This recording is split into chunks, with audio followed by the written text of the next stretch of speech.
Mesdames, Messieurs, bonjour et merci d'être encore en direct sur Info TV dans le cadre de votre programme Espace Miné de lundi à vendredi 10h 11h52. Naturellement, comment pouvait-il en être autrement? On fera encore ce pourquoi nous sommes payés. Nous sommes payés pour vous donner l'information, rien que l'information, mais toute l'information. Ce matin, comme d'habitude, Patrick Bala nous amènera pour cette autre balade du côté des kiosques. Nous aurons donc la quintessence de l'information parue en kiosque au Cameroun. Bernardo Basson est en poste pour la dénonciation du jour. Ce jour, si nous aurons suffisamment de temps, deux problèmes majeurs nous intéresseront dans le cadre de cette production. D'abord, ce que certains appellent le limogeage du coach des Lions Indomptables, l'entraîneur sélectionneur, manager Rigobert Song-Bahana, qui a été remercié hier par une décision gouvernementale. Quel regard posez-vous sur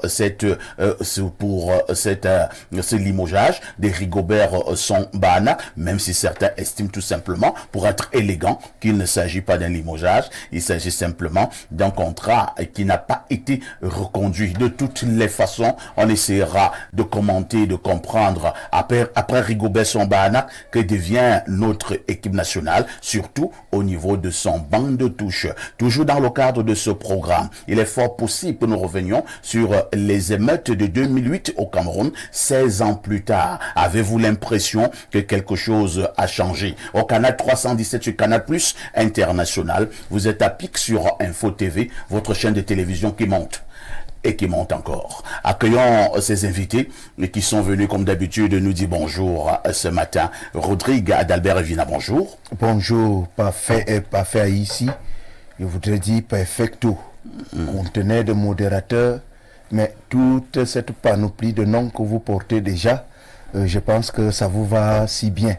C'est certainement c'est certainement par rapport à votre parcours, par rapport à tout ce que vous avez réalisé en tant que journaliste, mais alors un vrai journaliste. Merci. Je me sens toujours privilégié d'être votre invité. Et les choses se passent toujours dans mon esprit comme si c'était la première fois. À chaque fois que je suis invité à associer ma voix à la construction de la nation par la réflexion que vous produisez ici au jour le jour, de lundi à vendredi. Merci donc une fois de plus pour l'invitation. Mes salutations à tout le panel et surtout à toute l'Assemblée générale qui est déjà connectée en ce moment parce que c'est une émission qui impose le repos, la pause, n'est-ce pas, dans plusieurs structures et j'imagine aussi au-delà des frontières, sur le plan international, c'est Espace Miné, encore et encore l'Espace Miné. Le nom de l'émission est très pertinent. Et surtout l'espace est effectivement miné en ce moment. Merci Rodrigue Adalbert Evina qui est journaliste et travaille pour le compte d'une radio émettant à partir de la ville de Yaoundé, Galaxy FM. À côté de Rodrigue, on accueille l'homme du Grand Baoba, le seul griot qui nous reste au Cameroun, c'est Siméon Patrice Mvomon qui nous fait l'honneur et l'amitié d'être une fois de plus là ce matin pour donner son avis et surtout défendre ses positions. Bonjour Siméon Patrice Mvomon. Bon matin à vous, bon matin à tous ceux qui nous regardent à la maison. C'est une joie particulière et spéciale pour moi que d'être invité à cette émission. Je voudrais rendre grâce à Dieu qui me donne l'opportunité d'être ici. Je voudrais également adresser mes civilités au Baobab situé au sommet de la montagne qui offre de l'ombre à tous les animaux de la forêt. Je voudrais dire merci à Dieu pour un moment assez particulier qu'il a accordé à un de ses serviteurs, l'apôtre Siméon Mintoumé, qui a eu 64 ans. 64 ans le 27 février dernier. Il a eu 64 ans, plus de 43 ans qu'il marche avec le Seigneur ou de Dieu depuis 36 ans. Il est à la tête d'un ministère qu'on appelle l'Église Parole et Vie depuis 30 ans. Donc je voudrais saluer cet homme et saluer également son fils, le docteur Sif Mintoumé, et terminer en disant bonjour également à mon père, le révérend docteur Marcelin Modo, et à son épouse, Maman Sylvie Modo. Quand j'ai salué les deux, je voudrais dire merci à celle qui m'a porté pendant 9 mois, Madame Cindy Jacqueline. Madame et Cindy Jacqueline, votre maman, oui. Elle est encore en vie. Bien évidemment. Il faut justement prendre soin d'elle. Hein. Quand vous avez une maman qui est encore en vie, il ne faut pas blaguer. C'est une grâce. C'est la même chose quand vous avez encore un papa et qui est en vie. J'ai eu un ami, Patrice Siméon, et ça m'a vraiment fait pitié. Il avait perdu ses deux parents, son père et sa mère. Et quand il avait perdu ses deux parents, il était encore très pauvre. Il était encore très pauvre, il était étudiant. Il n'avait encore rien. Mais maintenant, Dieu l'a béni. Il est devenu un très grand cadre. Il avait beaucoup d'argent. Malheureusement, il n'y avait plus son papa, il n'y avait plus sa maman. Il s'est confié à moi un jour en disant que il a de l'argent, il veut donner à sa mère, il veut offrir un truc à son père, mais il n'en peut plus. Vous savez ce que je lui ai dit? Cherche des formules, donne ça à d'autres mamans et à d'autres papas. Tu feras comme si tu donnais à ceux-là qui t'ont abandonné. C'est ton propre père et ta propre mère. Les paroles qui sont sorties de vous sont exactement les mêmes que mon esprit produisait. Ça signifie que, en fait, il doit savoir que celle qu'il a portée pendant 9 mois n'est plus là, mais autour de lui, il a des mamans, autour de lui, il a des papas, qu'il soit généreux et qu'il offre de l'amour à toutes les personnes qui sont autour de lui. Et sa mère sera fière et son père sera également fier parce qu'il aura fait de lui un homme bien qui peut être bien avec les autres. Merci beaucoup. En face de vous, le sucre national est en poste. Bernardo Basson, bonjour. Bonjour, parfait ici. Bonjour au panel. Bonjour à tous ceux qui nous reçoivent. Je suis content d'être là ce matin. Bernardo Basson, ce jour est journée internationale ou mondiale de quoi? Alors, la journée mondiale des maladies rares a débuté hier, mais en principe, elle se célèbre sur 2 jours, 28 et 29 février de chaque année. Mais c'est également la journée internationale sans Facebook. C'est-à-dire aujourd'hui, on ne devrait pas utiliser Facebook. Voilà, c'est-à-dire les personnes qui sont en charge des travaux mentaux ont réalisé que beaucoup d'humains étaient accros et addicts à certaines plateformes numériques et digitales, notamment Facebook. Et vous savez que même dans la conception de ces plateformes-là, il y a des éléments qui sont insérés pour rendre les esprits accros, notamment la couleur bleue par exemple, très addictive. Vous voyez, les notifications qui se mettent en petit rouge, c'est pour captiver également pour les messages. Donc dans la structuration de la plateforme Facebook, il y a beaucoup d'éléments addictifs qui sédimentent et cristallisent l'attention des c'est la humains. communication. Et c'est du commerce, vous voyez. Donc, on s'est rendu compte qu'il fallait à un moment donné trouver une journée pour libérer le cerveau de ces prisons mentales-là. Et on a donc pensé à la journée mondiale sans Facebook, qui est aujourd'hui le réseau social qui comporte le plus grand nombre d'abonnés dans le monde. C'est vrai quand même qu'il y a pratiquement 2 ou 3 ans, 4 ans, j'utilisais beaucoup Facebook. Voilà. Mais Facebook version Cameroun, je me suis rendu compte que c'était, bon, comme je suis à la télé, je ne vais pas dire ce mot, c'était pas très important pour être élégant, je vais dire ça comme ça. Je me rends compte que peut y a fait maintenant 2 semaines sans aller sur Facebook et je vois que ma vie, il n'y a pas un impact sur ma vie quand je fais 2 semaines sans aller à Facebook. Parce que chaque fois que je vais à Facebook version Cameroun, vous quittez de là, vous avez des torticolis, vous avez mal à la tête, vous posez pas mal de questions, vous demandez si nous sommes il y a tous des déséquilibrés mentaux et tout. Bon, vous voyez, ça me perd du temps. Donc en effet, 2 semaines, je suis pas sur Facebook. Parfait, ici, il est compliqué pour les humains de passer toute leur vie sans être accro au moins à une chose. C'est très compliqué. Il y en a qui par chance le parviennent. Personnellement, je crois à d'autres choses. Ce que moi je fais, pas Facebook. pour moi, c'est que je modifie mes addictions à mesure que le temps passe pour ne pas rester prisonnier. Vous voyez, à un moment donné, j'étais très addict, par exemple, à mes frères. J'en ai 2. Et mes frères représentent bon, mes parents aussi, mes frères représentent tout pour moi. Après, je les aime toujours beaucoup, mais après je migre, je vais aimer... plutôt aimer votre femme. Aimer ma femme, et puis plus après... que tes frères. Le débat là est compliqué. Ta femme plus que tes frères? Le débat là est compliqué, laissons-le sur la place publique. Prenez votre courage demain. non, je ne vais pas répondre. Ah, le consultant esquisse un sourire face à cette question très embarrassante. Voilà, elle est embarrassante. Que nous sommes à la télé. Vous comprenez que je capte, mais C'est une question épineuse. et puis je suis devenu à un moment donné addict au sucre. Et puis j'ai encore arrêté. Donc ça me permet d'avoir mon cerveau toujours aéré sans être Très bien. cristallisé particulièrement quelque part. Merci Bernardo. Accueillons donc notre consultant Pierre Blérou-Niamek qui restera le dit fils de Boumiebel, le consultant de tout temps, mais alors de tous les temps. La cohérence dans les analyses et surtout la pertinence dans les prises de position. Pierre Blérou-Niamek, bonjour. Bonjour, parfait ici, bonjour à votre panel, bonjour à nos millions de téléspectateurs. J'aimerais dire d'entrée de jeu à ceux qui tergiversent sur des questions qui sont claires. L'amour qui existe entre les frères et celui qui existe entre les partenaires n'est déjà pas de la même nature. Mais quand même, on voudrait les comparer. Vous n'êtes pas une même chair avec vos frères. Ah bon? C'est pas ce que la Bible... Oui, oui. Donc, il faut arrêter ce genre de blague.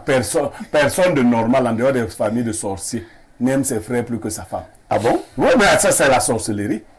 Je vous ai Vous déjà... savez ce qu'on dit souvent dans nos familles? On dit souvent que l'acte de mariage peut se déchirer, mais l'acte de la fraternité ne se déchire jamais. C'est faux. C'est archi faux. Et à vous, en privé, je vous ai souvent expliqué cela en privé. Non. C'est quoi les frères? C'est une maman qui était de sa famille, Oui, qui a rencontré un monsieur qui était aussi de sa famille. Ils n'étaient pas parentés. pas du tout. Et ils se sont accouplés pour certainement rechercher le plaisir. Beaucoup d'entre nous, nous sommes des conséquences du plaisir que les gens recherchent. Bon, peut-être, ils se sont habitués à ces conséquences, d'autres sont nés, pour la plupart. D'autres ont désiré les enfants qu'ils ont. C'est-à-dire, leur projet d'amour a abouti à des fruits. Ces fruits-là ont pour vocation d'aller constituer des familles. Il faut arrêter cette sorcellerie qui consiste à comparer vos partenaires à vos frères ou à vos sœurs. J'ai vu comment ça a brisé beaucoup de couples. La question des mauvais partenaires, ce n'est pas elle qui est en exergue ici. Parce qu'il y a aussi des mauvais frères. C'est clair. Mais il est normal que vous aimiez votre femme ou votre mari plus. D'ailleurs, il n'y a même pas de comparaison. Plus que tous vos frères réunis. C'est pas seulement plus que un, deux. Non, tous. Cela n'enlève pas les responsabilités filiales. Ok? Vous avez des responsabilités vis-à-vis de vos frères, vis-à-vis de vos parents. Mais dire que c'est même qu'un mensonge, ça. Tu dors avec quelqu'un toutes les nuits. Il ronfle. Tu peux te mettre nu tous les jours devant tes frères. Alors, quelqu'un qui... Non, il faut arrêter ça. On aime son partenaire en priorité. Ensuite, les autres viennent. Un jour, une femme qui avait une discussion vive, je préfère le dire comme ça pour être élégant, une fois de plus, avec sa belle-mère. La belle-mère était très fâchée, c'est-à-dire la mère du mari. Du mari. Et la mère du mari dit à sa belle-fille que je ne sais même pas pour qui tu te prends. Tu t'en accapares de mon fils alors que je l'ai porté dans mon ventre durant 9 mois. La réponse de la belle-fille: toi tu l'as porté dans ton ventre pendant 9 mois. Moi, je le porte toutes les nuits depuis 10 ans. Alors, et elle ne voit pas ça. Elle est devenue même plus costaud. Non, honnêtement, il faut arrêter la sorcellerie. Et les parents qui désirent que leurs enfants les aiment plus que les partenaires ne font pas bien. C'est pas le plan de Dieu. De toutes les façons, c'était le débat improvisé de ce matin. On va repasser la parole à Pierre Blériot, cette fois-ci pour nous donner la sagesse matinale. Quand une grande leçon de vie est énoncée en public, beaucoup la scandent, surtout ceux qui n'en ont cure. On peut reprendre. Quand une grande leçon de vie est énoncée en public, beaucoup la scandent, surtout ceux qui n'en ont cure. Ça veut dire quoi? Ça veut dire que quand vous entendez une grande sagesse, par exemple les jaloux, on s'en fout. Mais c'est même les jaloux qui répètent ça en premier. C'est les jaloux qui répètent ça en premier. C'est ceux qui s'occupent des jaloux qui le répètent davantage. Il y en a comme ça beaucoup de leçons que nous suivons en public et que les gens revendiquent. Ton ennemi n'est pas loin de toi. Alors que lui, il est ton ennemi. Lui, ton ennemi, il aime répéter, ton ennemi n'est jamais loin de toi. lui il est à côté de toi, étant ton ennemi. Un grand ennemi. Un grand ennemi. Et bien, tu ne le sais pas. Oui, mais celui qui scande cela, dont en général les grandes leçons données en public sont scandées. Ici, fais attention à Basson. Ton ennemi n'est jamais loin de toi. Alors que c'est lui-même qui va ma mort. Voilà, c'est ça. Merci Pierre Bleriot-Niamec. De toutes les façons, les sujets de débat ont été proposés. Vous avez dit à votre panel, comme d'habitude, des déceptions de ce matin. À tout de suite pour la suite. L'actu presse, c'est toujours avec Patrick Bala. L'actu presse, c'est la balade du côté de nos kiosques. L'actu presse, c'est la quintessence de l'information parue en kiosque au Cameroun. Patrick Bala, bonjour. Bonjour, parfait ici. Très heureux de vous retrouver, bien sûr, ce matin. Excellent panel. Je retrouve des amis. Des vieux frères. Des vieux frères, oui. Le fils du chef de l'État, le petit-fils. Il est bien représenté. Le griot. Oui, le griot. Il est en poste. Patrick Bala est parmi nous ce matin. Patrick, que disent les journaux? Eh bien, parfois, ici, les journaux de ce jour vont nous conduire du côté d'Info Matin, le journal de Dieudonné Mveng, qui parle justement des langues maternelles, et le MINDUB encourage donc l'apprentissage dès le bas âge. C'est ce qui ressort de la clôture le 28 février, ici à Yaoundé, de la semaine nationale, de la 25e édition de la journée internationale à elle dédiée. Une journée présidée, bien sûr, par le ministre de l'Éducation de base, le professeur Laurent Serge Toundi Ngwa. Information contenue à la page 3. Parlez donc vos langues maternelles dès le bas âge. C'est la grande une d'Info Matin ce jour. La météo, le tri-hebdo d'informations, d'enquêtes, d'analyses et surtout de reportages s'intéresse au pont métallique. 10 ouvrages en cours de construction, nous fait donc savoir le journal ce matin. Ceci à travers un communiqué datant du 27 février dernier, faisant le point sur l'état d'avancement du projet. Le ministre des Travaux publics, Emmanuel Nganou Djoumessi, précise que les premières livraisons seront réceptionnées dès la fin du premier semestre 2024. Information contenue ce matin de la page 2 à la page 4 de ce journal. Alors à présent, voir la grande une du Messager de Fopios Ndjawe. Que dit le Messager? Le Messager s'intéresse ce matin parfois ici à la création des richesses au laboratoire des savoir-faire. Qu'espérer donc du centre d'incubation des innovations et des entreprises digitales de l'Université Inter-État Congo-Cameroun en gestation du côté de Sang-Mélima. Information contenue donc à la page 4 de ce journal. Le journal revient également au bas de une, notamment en page 3 sur les émeutes de la fin de 2008. Nietzsche célèbre donc les martyrs ce matin, 16 ans après justement les émeutes de la fin. Et puis vous avez la gestion des équipes nationales, notamment en page 12 avec la FECAFOOT qui est donc désormais sur la touche, nous fait savoir le Messager de Fopios Ndjawe, qui indique très clairement que cette responsabilité est désormais dévolue au ministère des Sports et de l'Éducation physique. On parle également sport, plus précisément football, avec Cameroun Tribune de Marie-Claire Nana. Le quotidien Capitaux Public revient sur l'encadrement technique des Lions indomptables et cette succession désormais ouverte. Vous le savez, le contrat du manager Rigobert Song-Bahnak a expiré hier jeudi. Ce contrat ne sera donc pas renouvelé. C'est la substance d'une correspondance adressée hier à l'intéressé par le ministre des Sports et de l'Éducation physique, Narcisse Moelle-Kombi, ce qui ouvre formellement la voie à la recherche d'un nouveau sélectionneur national.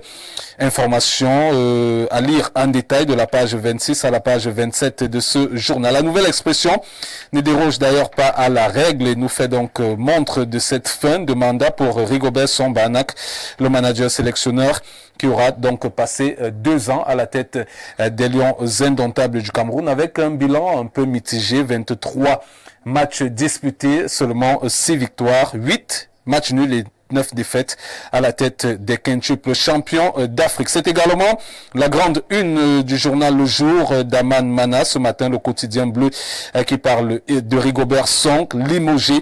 Ceci à travers donc cette correspondance d'hier du ministre des Sports et de l'Éducation physique. Mutation parle d'une autre actualité. Elle s'intéresse ce matin aux réseaux sociaux, notamment le cas Facebook. Grandeur et misère, c'est la grande une du journal qui revient donc sur la revue des comptes et mécomptes à l'occasion des 20 ans de ce réseau social, encore appelé Meta Plateforme. Les défis de la régulation, c'est donc à lire de la page 5 à la page 8 du journal de Georges Alain Boyomo ce matin. On parle de la nouvelle à présent avec cette cabale anti-Ngongo. Eh bien, le journal en grande une parle donc des hiboux, des sorciers de Kondengui qui sont donc désormais en chaleur. Le journal de la nouvelle nous fait donc savoir qu'il n'arrête plus de pondre donc des mensonges, des affabulations sur affabulations pour tenter de noircir l'image du ministre d'État, secrétaire général à la présidente de la République. Dans l'opinion, les sorciers dans leur loge occulte ont tout simplement perdu le sommeil. Lire l'intégralité en page 2 de ce journal. Parlons de Capital Info à présent avec les actions humanitaires. Chantal Biya arrose Garoua Boulaye des dons. C'est ce que nous fait donc savoir le journal ce matin, qui nous indique que le ministre des Postes et Télécommunications, Madame Minette Libom Liliken, représentante de Madame Chantal Biya, présidente du CERAC, s'est rendue dans cette ville de la région de l'Est afin de donner des cadeaux des femmes de ce cercle aux différentes populations. Eh bien, on va parler à présent de Camer Presse. Camer Presse parle ce matin de ces retards qui inquiètent le Fonds monétaire international. Ceci dans un récent rapport. Le Fonds monétaire international révèle qu'au troisième trimestre 2023, le Cameroun n'a pas pu rembourser à temps sa dette vis-à-vis de la Banque européenne d'investissement. Cette récidive inquiète aussi les agences de notation comme Standard Poor's et bien sûr Moody's. Information contenue dans ce journal ce matin. On termine parfois ici avec le quotidien, l'économie qui parle des transports urbains et interurbains. Les nouveaux tarifs ne passent pas pour les personnes à mobilité réduite et les étudiants. Selon le journal, les transporteurs ne tiennent pas compte des nouvelles mesures gouvernementales émises en leur faveur.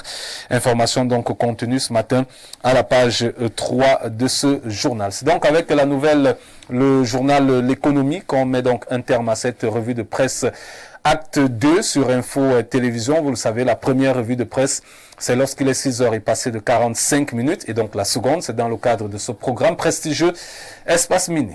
Merci Patrick Bala pour toutes ces informations fraîches parues en kiosque au Cameroun. Vous ne partez pas, vous nous donnez cette fois-ci le fait saillant de l'actualité qui retiendra notre attention ce soir aux 19h et aux 20h. Eh bien, parfois ici, on va parler de santé et on s'intéressera aux maladies cardiovasculaires, surtout qui attrapent de plus en plus les jeunes. On se rend compte que aujourd'hui, ceux qui sont atteints de cette maladie aussi entre 25 et 40 ans. Et donc, on se posera... Les AVC. Oui, les AVC. Et donc, accident vasculaire cérébral. Oui. Et donc, la question qu'on se pose... Cette affaire est devenue comme une mode. Hein? Ouais. J'ai failli parler d'épidémie. Ouais. Vous avez bu avec un frère hier, le lendemain, on vous dit que... qu'il est mort. Il est mort comment? La voiture l'a cogné. On dit non, AVC. Ouais. Tu viens de discuter avec un ami au sortir, je ne sais pas de quoi. 2 heures après, AVC. Alors que quelqu'un m'a dit que les sorciers sont entrés en scène et qu'ils lancent aussi les AVC. Ça peut être plausible, puisque c'est un enfant de 20 ans, AVC. Ouais, AVC. Est-ce que ça a une explication? Alors que c'est une maladie généralement qui atteignait des personnes d'un certain âge. Et c'était également des maladies de certains pays, beaucoup plus les pays occidentaux, où les gens ont une très bonne vie, même si quelqu'un me fera aussi comprendre que notre manière de nous alimenter il y a 30 ans ou 40 ans a fondamentalement aussi changé. Ça peut aussi être une entrée des AVC. Nous mangeons de plus en plus mal. Et très mal. Donc on essaiera de comprendre pourquoi les jeunes aujourd'hui meurent plus justement de cette maladie-là. J'ai rencontré un aîné hier, je ne vous dirai pas son nom, il m'a sensibilisé. Oui. Il m'a dit, parfait, ici tu prends un peu trop de poids. Il faut faire le sport. C'est très important quand même. Il dit, je préfère te le dire Oui. en tant que ton aîné. Voilà ce qu'il a dit. Oui. C'est très important. J'ai compris, très cher, grand frère. Patrick Bala, Parfait ici. à demain 10h. À demain, parfait ici. Lorsque Patrick Bala parlait tout à l'heure, on a retenu avec le quotidien Info Matin du très grand frère Dieudonné Mvon que le Minédub, il s'agit là du ministre Laurent-Serge Etondingwa, le ministre de l'Éducation de base, qui encourage donc l'apprentissage dès le bas âge des langues maternelles. Et nous avons pour prétexte là cette journée internationale des langues maternelles que nous venons de célébrer. Je pense que c'est un bon conseil qui vient du ministre Laurent-Serge Etondingwa. Commençons à apprendre à nos enfants au tout petit ces langues-là, étant justement encore tout petit, Rodrigue. Oui, parfait. Ici, lorsque je vois la sortie du ministre, j'ai un peu mal au cœur par rapport à mon passé. À l'école publique de Nkolo Boudou, je me suis fait copieusement fouetter plusieurs fois Ouais. pour avoir glissé un seul mot en Yebokolo, Et on t'a en langue béti. Le maître Il t'a faut bien qu'en Afrique, on cesse aussi d'être ces peuples téléguidés par des individus depuis l'extérieur. Et nos langues à nous étaient des langues dites vernaculaires. Je ne sais pas trop ce qu'on mettait dedans. Alors, Mais c'est lorsque je vois un péjoratif, ministre hein. sortir aujourd'hui, Propre à l'esclave, c'est ça. Voilà. lorsque je vois le Et ministre... vous allez voir chez nous qui disons que nous manipulons bien la langue, vous le dites comme cela dans une assemblée, en parlant des langues vernaculaires, et vous pensez que vous venez d'impressionner Vous les avez gens. parlé de faire ça, Alors que vous venez de raconter des les professeurs conneries. là-bas pour corriger les fautes de grammaire, pour corriger les fautes d'orthographe. Des critiques sont beaucoup plus orientées sur la non-maîtrise des langues des autres. Mais aujourd'hui, que le ministre, j'ai écouté le ministre hier au 17h, en direct du poste national, où il parlait effectivement de la nécessité de revenir sur ces langues-là. Il faut que la cellule familiale commence déjà à initier les enfants, n'est-ce pas, à s'exprimer, à parler ces langues-là. Mais Très bien. dans le passé, on a beaucoup trop souffert parce que, en fait, il ne fallait surtout pas dire un mot en langue à l'école. Tout à Donc, fait. ça me donne l'impression que ce soit notre système éducatif, tout ce qu'on, l'éducation de nos enfants et tout ceci est déjà d'abord calqué de l'extérieur. Et c'est souvent 10 ans ou 20 ans après qu'on vient se rendre compte que c'est une fausse route. Je suis sûr que d'ici 50 ans ou 100 ans, on va se poser des questions sur la religion, sur Dieu, et qui étaient nos ancêtres, comment est-ce qu'ils louaient Dieu et autres, après avoir été endoctrinés et plongés dans des dogmes des autres, Très bien. dans des philosophies spirituelles des Parfait, autres. ici, quand quelqu'un fait bien, il faut dire qu'il a bien fait. Il a bien fait. Récemment, on m'a raconté une histoire dans laquelle un ancien grand sportif camerounais, que vous connaissez très bien, a assisté à une conférence avec un ancien grand stratège à la retraite. Le grand stratège a exposé sur comment est-ce qu'il fallait concevoir une nouvelle idée du peuple Bassa. Il l'a fait en français. Et l'ancien grand sportif s'est levé et il a dit en Bassa que bon, un blanc s'est levé, il vous a expliqué comment penser le futur du peuple Bassa en sa langue.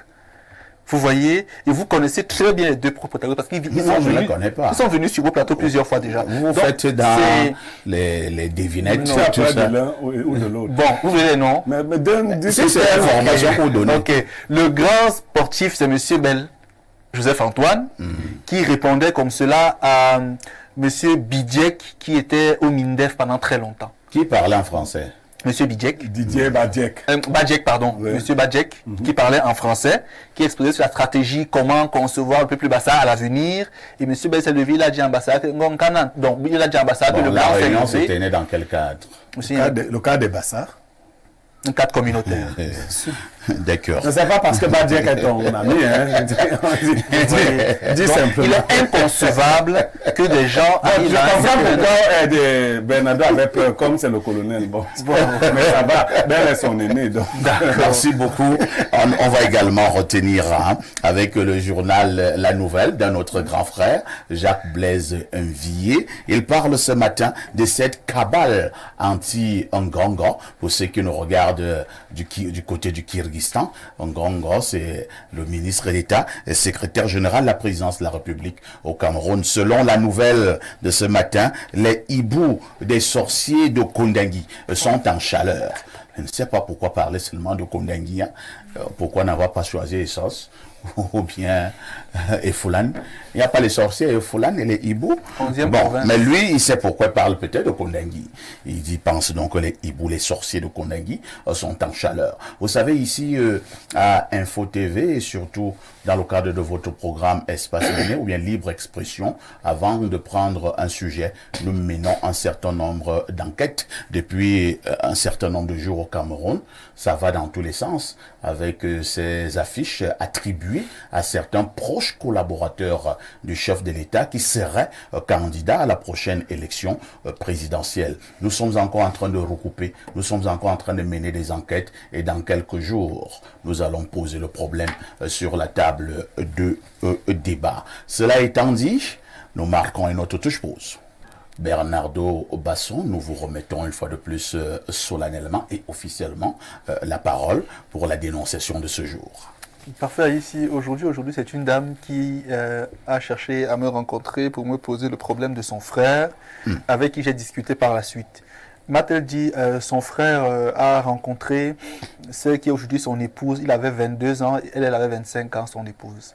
10 ans après... Le monsieur avait 22 ans. Oui. Et la dame avait 25. Oui. La famille s'est opposée, comme vous pouvez l'imaginer, mais il a dit c'est sa femme.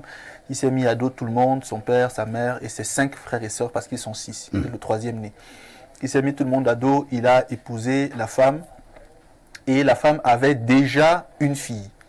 Et quand ils se sont rencontrés, ils ont fait un autre enfant, qui est le premier enfant dans le couple et qui est également une fille. Donc, le monsieur a élevé donc les 2 filles, naturellement, ces 2 filles, avec la dame. Sauf qu'aujourd'hui, le monsieur a 40 ans et la dame a 43 ans. Et il a découvert... C'est normal, plus que les 2 âges évoluent. Bon, il a découvert que sa femme discutait beaucoup avec les voisines, avec les voisins, et il a un très bon boulot, il faut quand même le dire, très bon boulot, il gagne bien, il travaille dans une banque avec un statut de cadre, donc il gagne très bien. Il gagne bien sa vie. Il gagne bien. Et sa femme discutait beaucoup avec les voisines, ça l'embêtait un peu, il disait, moi je suis pas très bien avec les copinages, parce que ça finit souvent très mal. Elle dit, ah non, laisse-moi, je suis pas une enfant et tout. Finalement, sa femme a commencé à fréquenter une église de réveil dans le quartier, et ça l'a déplu, ça a fait des problèmes dans le foyer et il a fini par capituler. Et forcément, la dame a entraîné ses 2 filles dans l'église. Et aujourd'hui, les 2 filles sont enceintes. Du pasteur? Oui. C'est-à-dire, les 2 filles sont enceintes et la dame, le monsieur s'offusque et il demande, qu'est-ce qui se passe? Il demande aux filles de parler, elles ne veulent pas parler. Et après, les filles disent, non, maman nous amène souvent voir le pasteur, on parle avec lui, après maman part, elle nous demande de prier, de nous confesser. Et quand on parle avec le pasteur, ce qui arrive souvent et tout le temps. Qu'est-ce qui arrive souvent? Les rapports sexuels entre le pasteur et l'une et l'autre des filles au fur et à mesure. Vous commencez à vous déshabiller? Bon, ça c'est le récit. Je ne suis pas là, je vous présente le récit. Et donc le monsieur a, au lieu, à mon sens, de chercher à résoudre le problème, c'est plutôt effondré parce qu'il faut le dire quand même, la sœur qui m'a approché m'a dit que son frère dans sa vie n'a fait qu'aimer sa femme. Son métier était d'aimer sa femme. Il a toujours aimé, il lui a tout donné. Et donc, il n'arrive même pas à parler aujourd'hui. Du coup, elle est venue me voir pour lui, pour que je dénonce cela. Et donc, elle l'a appelé quand même. Qui est venue te voir? La sœur du monsieur. Ah, d'accord. Voilà. Elle est affectée parce qu'elle voit son frère affecté. Du coup, elle m'a appelé et puis on s'est appelé ensemble. Donc, elle a appelé son frère je suis avec Bernardo, pour le cas que tu connais, il m'a donc expliqué voilà, qu'il l'a connu, ils étaient jeunes et tout, et qu'il est effondré par la situation. Il ne s'est pas encore repris, il ne sait vraiment pas comment gérer ça, et qu'il a également appris par certaines personnes que sa femme également a une relation sentimentale avec le pasteur. Le même pasteur? Oui. Donc, c'est du côté de Douala. Qui va avec la femme? Oui. Qui va avec la première fille? Oui. Qui va avec la deuxième fille? Oui, et les 2 filles sont enceintes, mais la femme n'est pas enceinte, heureusement. Peut-être qu'elle est déjà ménopausée. 43 ans, c'est possible, même si à 43 ans, on peut encore faire des enfants, non? Patrice Simeon Voma, les choses de nos églises au Cameroun. Voilà donc un pasteur pour parler comme l'ex-Maléa, vicieux comme un acteur de film porno. Il vous passe la parole. Ce que je dirais ici, c'est pas nouveau, ce que nous vivons. C'est pas nouveau et je me rappelle d'un livre qui avait été écrit par mon père spirituel, le révérend docteur Marcelin Modo, qui parle d'imposture. Imposture en présentant justement le malheur qu'on vit aujourd'hui dans l'église du Seigneur, où nous voyons beaucoup d'imposteurs, des personnes qui se sont retrouvées dans le Seigneur, pas forcément parce qu'ils ont eu un appel, mais ce sont des personnes qui se sont auto-appelées parce qu'ils voyaient la part du gain, c'est-à-dire que ce qu'ils peuvent gagner autour de cela. Aujourd'hui, faisant en sorte que ce qu'ils recherchent le plus, c'est leur intérêt personnel. Et beaucoup sont arrivés avec des intentions qui n'étaient véritablement pas celles de conduire le peuple de Dieu. Et donc ce que vous voyez aujourd'hui avec le pasteur, c'est ce que nous vivons aujourd'hui dans l'église du Seigneur qui est également malade. Parce que l'église du Seigneur aujourd'hui est malade. Malade quand nous voyons tout ce qui est en train d'être fait dans cette église. On a justement aujourd'hui des questions à se poser. Heureusement, pour la grâce de Dieu, il y a encore des véritables serviteurs de Dieu. Il y a encore ceux-là qui sont attachés à ce que Christ disait. Parce qu'il faut savoir ici que quand on décide de suivre le Seigneur, il faut être appelé. Il y a un certain nombre d'éléments qui ont permis à ce que des personnes qui se retrouvent dans le Seigneur soient des instruments particuliers que Dieu utilise pour résoudre un problème particulier. Il faut savoir ici que le Christ était le berger par excellence. Il est le guide, il est le modèle. Et c'est lui justement, quand on ouvre le livre d'Éphésiens 4, verset 10, dit qu'il a donné, verset 11, il dit qu'il a donné aux uns apôtres, il y a d'autres qui sont prophètes, d'autres évangélistes, d'autres pasteurs, d'autres docteurs, pour un travail bien précis qui est celui de l'édification du corps du Christ. Et quand on parle du corps du Christ, c'est un grand ensemble, à la fois ceux qui sont appelés à encadrer, mais également le peuple de Dieu. Et vous voyez donc ce qui se passe, c'est quoi? C'est que, en fait, la famille s'est retrouvée entre les mains de mauvais pasteurs, d'un mauvais berger. Et quand on arrive... Pas forcément. Vous savez, il y a beaucoup de personnes qui arrivent dans le Seigneur, mais qui ne sont pas formées, qui ne sont pas encadrées, qui n'ont même pas eu la formation nécessaire. Et qui même parfois, quand vous essayez de voir qui était leur père spirituel avant. Parce qu'il faut savoir ici qu'il faut une traçabilité quand on arrive dans le Seigneur. On commence d'abord par être disciple avant d'être berger. Et généralement, celui qui a été un mauvais disciple ne peut pas être un bon maître et ne sera pas un bon guide. Donc il est important ici de bien apprendre. Et quand vous regardez ce qui se passe avec la famille, c'est justement, certainement la famille est allée pour aller chercher le Christ. Mais arrivés sont tombés entre les mains d'une personne qui avait... Il peut arriver qu'on aille chercher le Christ et qu'on ramasse le diable. Non, c'est ce que je dis. C'est-à-dire que vous pouvez aller, vous, de Est-ce manière... qu'il y a des pasteurs qui sont cachés derrière la peau du diable? Vous savez, le Christ même parle de la bonne graine et de la mauvaise. Parle de la paille qui, au moment où... la récolte arrivera, on séparera le bon grain. Avant d'arriver à la récolte, parce que ça semble loin, on attend ces récoltes depuis. Moi, je suis à l'instant présent. C'est-à-dire que, est-ce qu'il est possible que quand tu vas dans une église, toi, tu vas pour prier devant un pasteur, et ainsi de suite. Toi, tu penses que tu as un pasteur qui te parle de Dieu, alors que ce pasteur, lui, c'est un enfant du diable. Alors, il est important pour vous, il y a un certain nombre d'éléments qui vous permettent d'identifier que vous êtes dans une bonne église ou pas. Il y a quelques indicateurs. Il y a des indicateurs. Le premier indicateur, c'est la parole de Dieu. C'est-à-dire que quand la parole de Dieu est prêchée, tel que cela est dit dans 2 Corinthiens 2, 17, c'est-à-dire que sans rien enlever, sans rien découper, de manière sincère et claire. C'est-à-dire qu'on n'ajoute aucun autre artifice. Dès que vous commencez à avoir des artifices, l'eau, l'huile et tout ça, commencez déjà à vous poser des questions. Et d'autres choses, si vous voyez également des pasteurs qui reviennent à chaque fois, bon, par exemple, quand vous voyez des discussions toujours à deux, si par exemple il veut échanger avec un fidèle, c'est bien de le faire. Mais avec parfois des portes ouvertes, oui. Mais si vous remarquez qu'un pasteur ou un serviteur de Dieu est toujours en train de fermer les portes quand il discute avec les fidèles, ça signifie qu'il y a quelque chose à cacher. Tous les rideaux. Voilà, il signifie qu'il y a quelque chose apparemment à cacher. Même son bureau est sonorisé. Mais un serviteur de Dieu qui se respecte met un certain nombre de barrières. Les premières barrières ici, avec par exemple le sexe opposé, c'est la première chose, on ne reçoit pas une femme dans un bureau fermé. Deuxième chose, on évite de parler avec la femme de plus de 5 par exemple, échange. C'est-à-dire que si vous causez avec la même femme une fois, 2 fois, 3 fois, vous la confiez à une autre personne. Et il y a un certain nombre de sujets que vous ne pouvez pas aborder avec la femme. Évitez de poser des questions qui vont avoir très directement avec l'intimité de la personne parce que ça va réveiller votre curiosité. En réveillant votre curiosité, ça attise votre appétit. Vous n'allez plus avoir les regards forcément sur l'élément central qui est celui du problème de la personne. Il y a des femmes qui sont appétissantes en face de vous. Donc, il est important ici qu'à la fois que le serviteur de Dieu soit encadré, enseigné, mais également que ceux qui sont autour, ceux qui vont vers les pasteurs, sachent ce qu'ils recherchent en premier. Il y a la parole de Dieu et vérifiez toujours que le pasteur qui vous parle vit la parole de Dieu.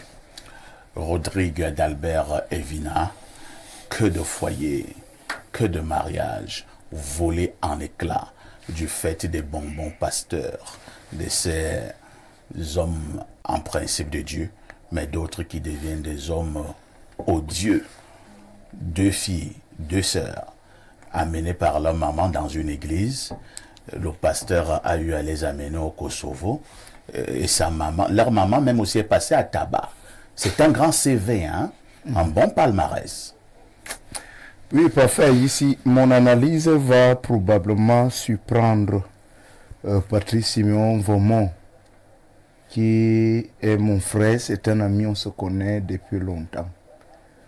Je pense qu'il y a des problèmes dans la vie qui se résolvent avec le temps. Il y a par moments des conséquences qui parlent mieux que les conseils. Ouais. Je crois il est urgent que soit posé en Afrique de manière globale le problème de la religion. Une fois pour toutes. Et oui, il faut que ce problème-là soit posé. C'est pour ça que je ne suis pas d'accord avec Patrice quand il parle de l'encadrement des hommes de Dieu.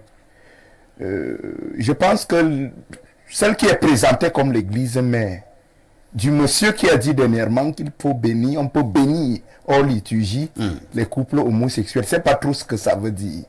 Je pense que ces gens-là se forment bien. Ils vont au séminaire, ce sont des gens qui sont formés pendant des années. Ce sont même les formateurs. Alors, qui sont profondément initiés. Ce ne sont pas des gens qu'on ramasse à la hâte pendant 3 ou 4 mois et 6 mois, ils se font appeler pasteurs ou prêtres. Donc, je crois que le problème même se trouve ailleurs. Quelle est vraiment la mission de la religion en Afrique? C'est ce problème-là qu'il faut poser de manière sérieuse. C'est souvent un peu sorcier de parler des affaires que l'on ne connaît pas. Moi, j'étais de l'église presbytérienne camerounaise, l'EPC.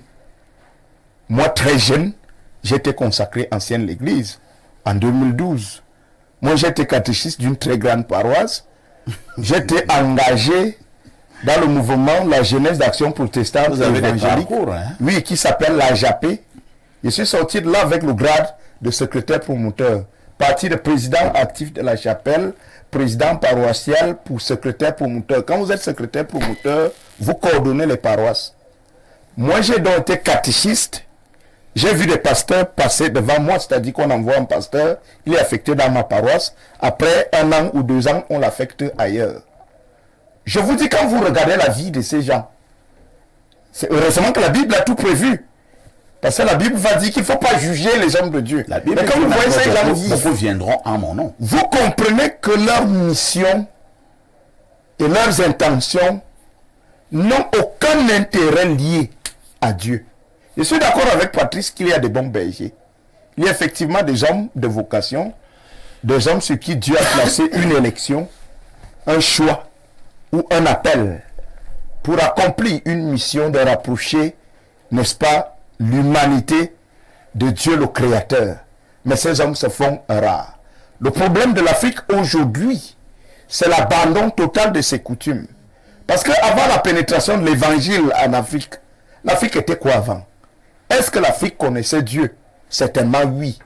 Parce que c'est le peuple Nous qui... avons des noms qui désignent Dieu avant l'arrivée des colons. Avant l'arrivée de ces gens.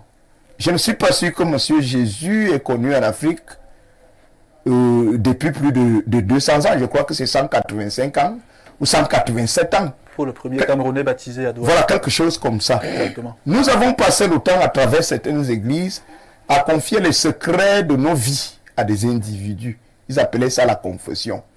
Pour parler à Dieu. Beaucoup de nos à notre grands-parents ont été piégés Voilà. par rapport à cette affaire et de ont été confession. systématiquement pillés.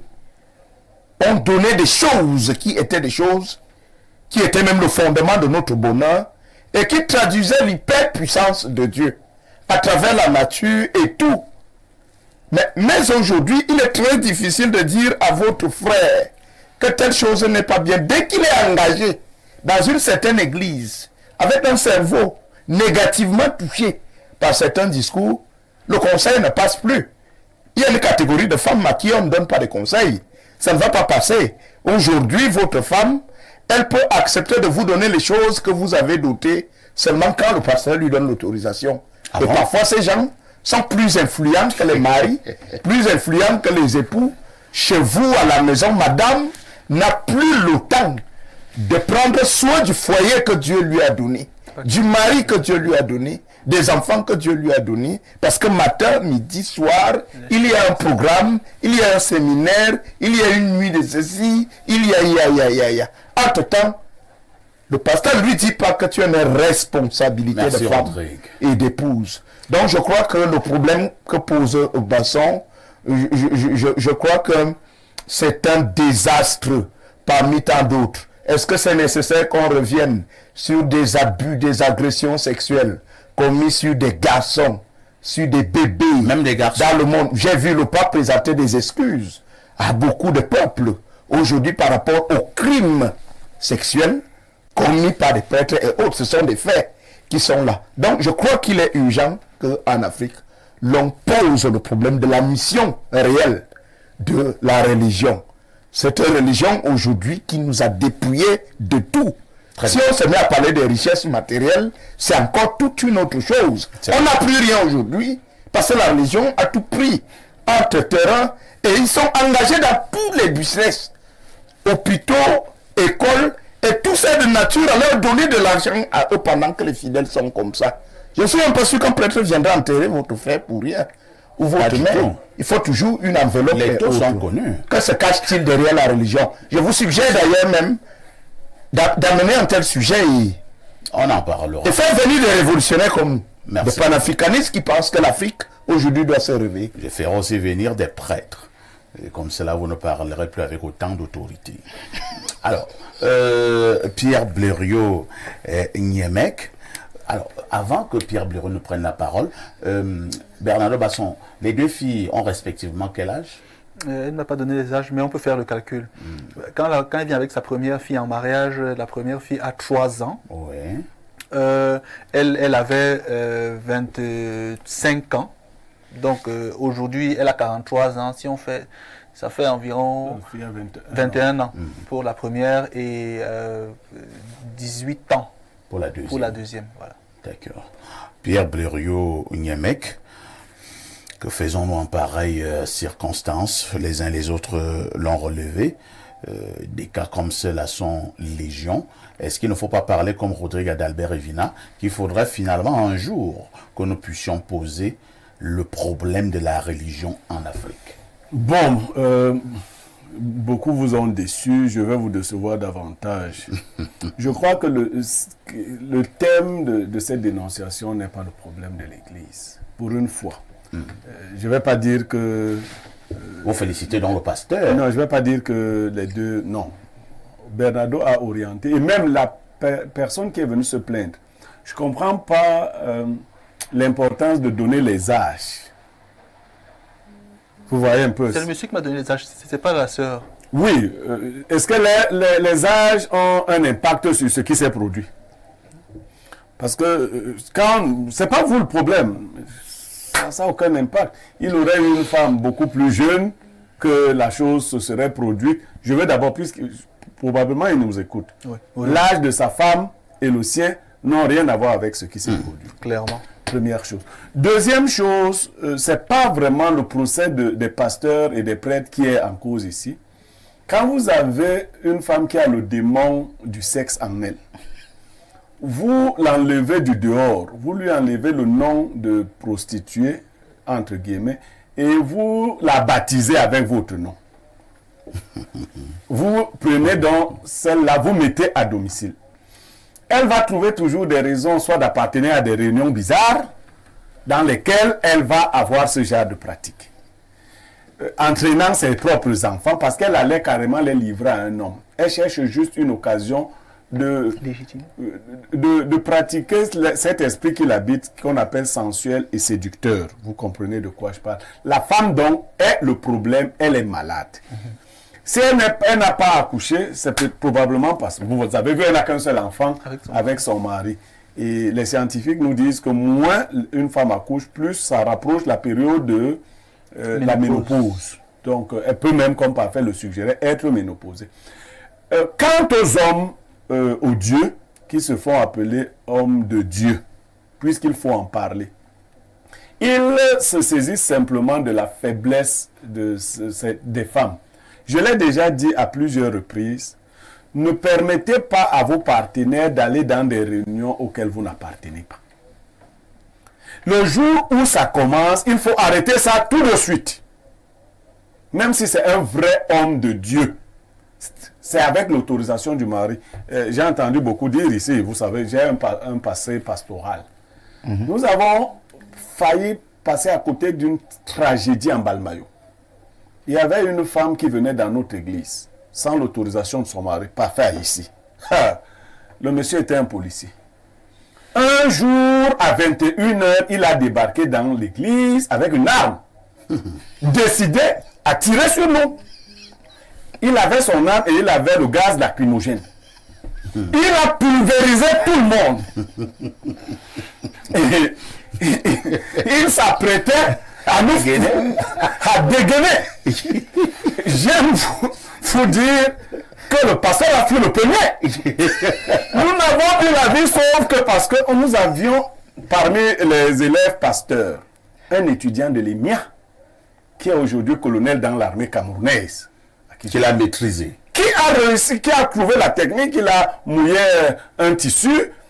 C'est lui qui nous a montré comment on résistait au gaz lacrymogène. Il a mouillé rapidement un tissu, il s'est protégé. Et c'est lui qui a réussi à maîtriser cette affaire. Donc nous sommes passés à 2 doigts d'une tragédie. Et le monsieur nous a dit après que s'il n'avait pas été maîtrisé, il venait pour vider son chargeur sur les membres de l'église.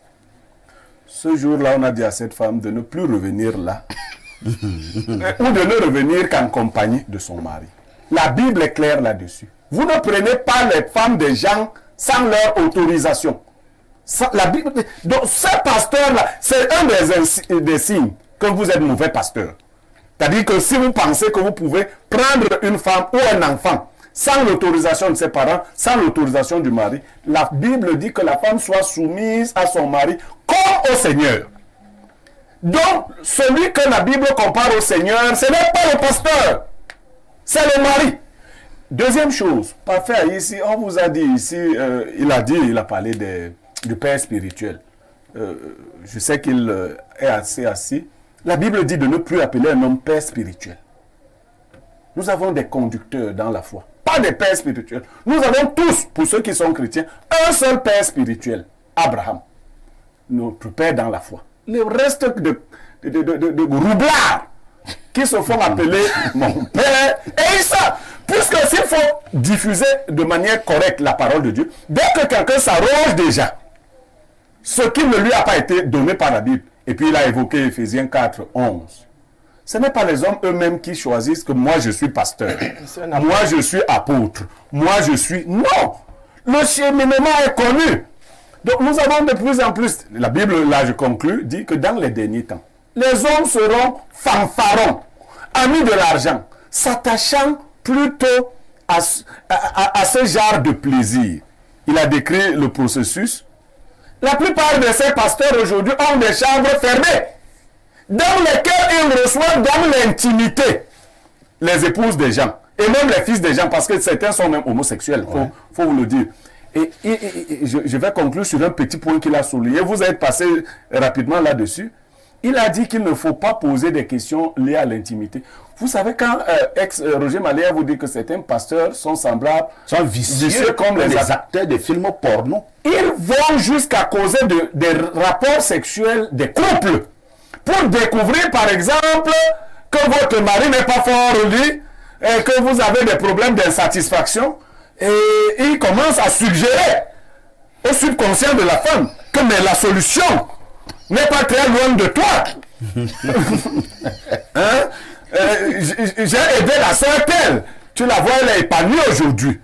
Donc vous voyez, dès que vous êtes dans une église, où un pasteur organise des réunions bizarres, surtout la nuit, les attouchements, les rires, papa tel, papa tel.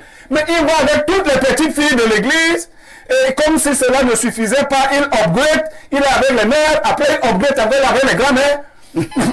C'est des pasteurs sorciers. Et ils sont de plus en plus nombreux avec des affiches partout. Donc, ce monsieur, à titre de conseil, je dis le déroulé, mes enfants ont tel âge, non. Qu'il porte plainte à ce pasteur. D'abord. Qu'il lui porte plainte. Parce que l'élément matériel du crime est là. Qu'il lui porte plainte et qu'il le déstabilise afin que ce gourou ne continue pas. Parce que peut-être c'est sa 20e grossesse. On a parlé d'un récemment. Ouais. Il est déjà à plus de 15 grossesses sur les jeunes filles. Et l'État est là, je ne sais pas. Les pasteurs ne font qu'enceinter les enfants des gens. Et puis ils ont la protection, je ne sais pas de qui. Il faut lui porter plainte, le dénoncer. Très bien. Il faut donc porter plainte contre ce pasteur, il faut le dénoncer. Simeon, vous voulez réagir? Je voulais réagir en disant simplement aux grands frères que avoir un père spirituel, c'est une bonne chose. La Bible l'interdit.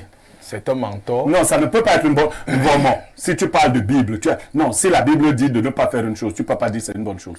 Écoutez, s'il vous plaît. Oui, je veux écouter. Nous avons un père dans la chair et un père dans la foi. Un seul père dans la foi, Abraham, c'est ce que dit la Bible. Écoutons, s'il vous plaît. Oui. Écoutons. Abraham est le repère.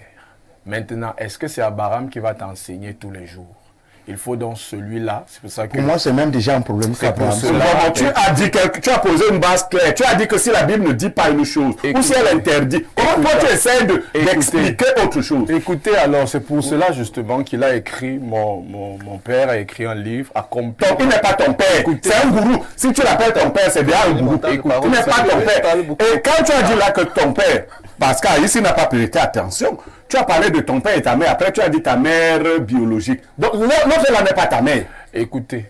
C'est la femme du pasteur. Je vous ai précisé à monsieur vraiment d'aller au bout de sa pensée. Je vous ai précisé une chose, c'est quoi? Je vous ai fait la différence entre un appelé de Dieu et une personne qui part dans l'église parce que il est allé à l'église. Moi, je ne suis pas allé à l'église parce que je voulais aller à l'église. Je suis allé à l'église parce que j'ai été appelé, on m'a envoyé en mission, on m'a dit qui il était. Ça signifie que... On a dit qu'il était qui? Écoutez, ça signifie que quand il viendra, la personne qui m'a dit qui ils sont, viendra changer, je pourrai prendre votre position. Ce n'est pas ma position, c'est la position de la Bible. Ça signifie donc que vous avez dit ce que vous aviez à dire. Maintenant, je vous dis on a un père dans la chair et un père dans la foi. C'est-à-dire qu'une personne qui vous tient la main, c'est pour ça qu'on parle d'accomplir. Non, c'est un accompagnateur avec l'aide d'un mentor. Voilà. Et Laban, ne prenons pas le cas de Laban, prenons Jéthro et Moïse. Jéthro et Moïse Prenons un autre cas, on prendra Élie et Samuel, on prendra Élie et Élisée. C'est avec moi que tu veux jouer avec la Bible. Je ne suis pas en train de jouer, je vous montre juste accomplir l'appel de Dieu avec l'aide d'un mentor. On parle de père, pourquoi? Parce que dans la foi, c'est une personne en réalité qui te montre le chemin. C'est pour cela que par respect, tu lui donnes dans le nom de... Mais la Bible dit que clairement, vous n'appellerez personne père spirituel. Et toi, tu dis qu'il faut les appeler père. Comme tu parles de quoi? Moi, dans les sectes, je ne connais pas le problème que tu as. Je ne connais pas le verset. Je ne connais pas le problème que tu as. Il n'est pas ton père, c'est Je un ne gourou. connais pas le problème que tu as. Je précise bien ce que vous êtes en train de dire. Fais-moi Dans savoir. Matthieu 13, écoutez, je suis en train de vous parler de la parole de Dieu. Que tu connais. Écoutez, je ne sais pas les interprétations que vous avez, que vous mettez dans père spirituel. Je ne vous ai pas parlé de gourou, des trucs, des sectes. Je vous parle seulement de père. Ça signifie que si vous maintenant vous avez une autre façon de comprendre ce qu'on signifie père spirituel, ça vous engage. Moi, je vous ai dit clairement qu'accomplir l'appel de Dieu avec l'aide d'un mentor. Ça signifie que c'est un mentor, une personne qui vous montre le chemin, et c'est pour cela que vous reconnaissez en lui un père. Maintenant, si vous êtes dans d'autres entendements, ça vous regarde, mais moi, je parle de ce que je connais et de ce que j'ai reçu comme enseignement. C'est compris, Patrice Siméon, vraiment. Vous voyez ce que la Bible Nous propose allons passer entre la femme d'Afrique. à Bernardo. Bernardo, ne nous éloignons pas de la dénonciation. Hein. Que faisons-nous? Les deux filles sont enceintes du fameux pasteur. Blaireau a proposé qu'on puisse porter plainte contre le pasteur. Maintenant, la maman même également paye aussi d'une manière ou d'une autre les frais. Le monsieur, le papa, la famille est très mal à l'aise, il est effondré. C'est une famille qui peut voler en éclats. Est-ce qu'on peut encore sauver cette famille? Bien sûr. En quoi faisant? Premièrement, il y a plusieurs casquettes qu'on peut arborer. Déjà, sur le plan juridique, je vais commencer par là. Il y a quelques infractions ici qu'on peut constituer si une action est ouverte. Premièrement, il y a une action en détournement de mineurs. Parce que la deuxième Disons fille a 18 ans. la deuxième fille... À 18 ans. À 18 ans, on n'est plus mineur. Hein? Si. Non. À 18 On est majeur au Cameroun à quel âge? À 21 ans, parfait. Ici. 18 ans. 21 ans sur le plan civil, 20 ans sur le plan électoral, 18 ans sur le plan pénal. Quoi qu'il en soit, à 18 ans... À 18 ans, on est un majeur sur le plan pénal. Cela s'est vu à 18 ans, on répond, il y a de ces actes. Oui, si on a posé l'acte. À l'acte... 18 ans, on Si est... on a posé l'acte...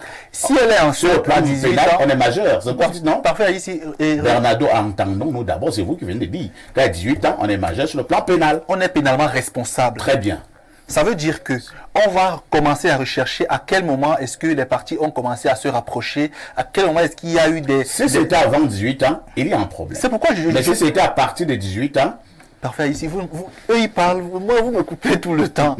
Ce que je veux dire c'est que... C'est un aspect important, c'est toi qui parles de droit. Mais vous cet laissez donc avancer, de majorité est important. Je rappelle donc que quand j'ai dit le juge va examiner, c'est-à-dire à l'enquête préliminaire, on va examiner, à l'instruction également, on va déterminer plusieurs éléments qui vont permettre de qualifier l'infraction en fonction de ce qu'on va recouper. Donc, il y a une possibilité d'action en détournement de mineurs.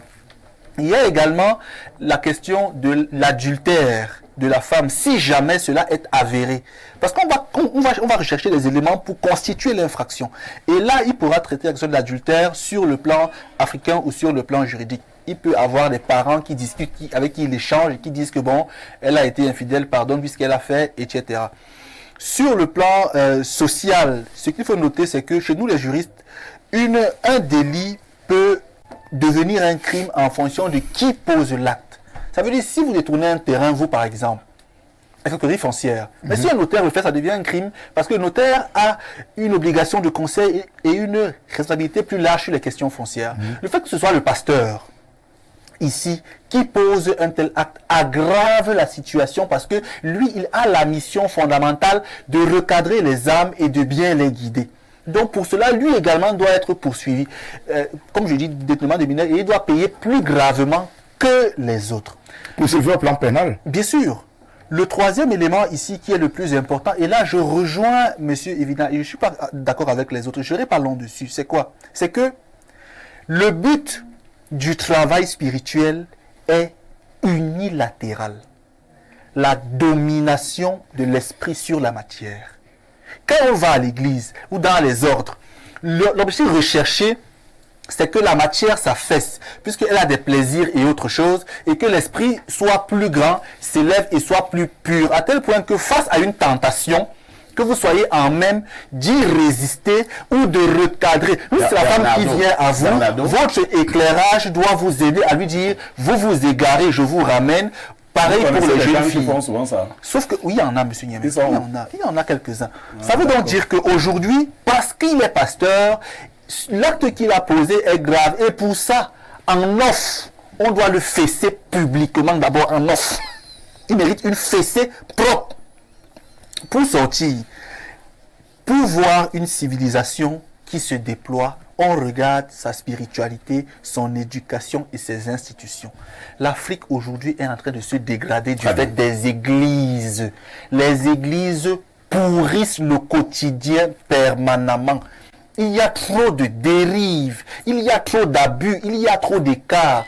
Et il faut donc poser ce débat froidement sur l'apport concret de la religion sur les Africains. Les pentecôtistes et autres doivent savoir qu'à la base, la première église chrétienne est catholique.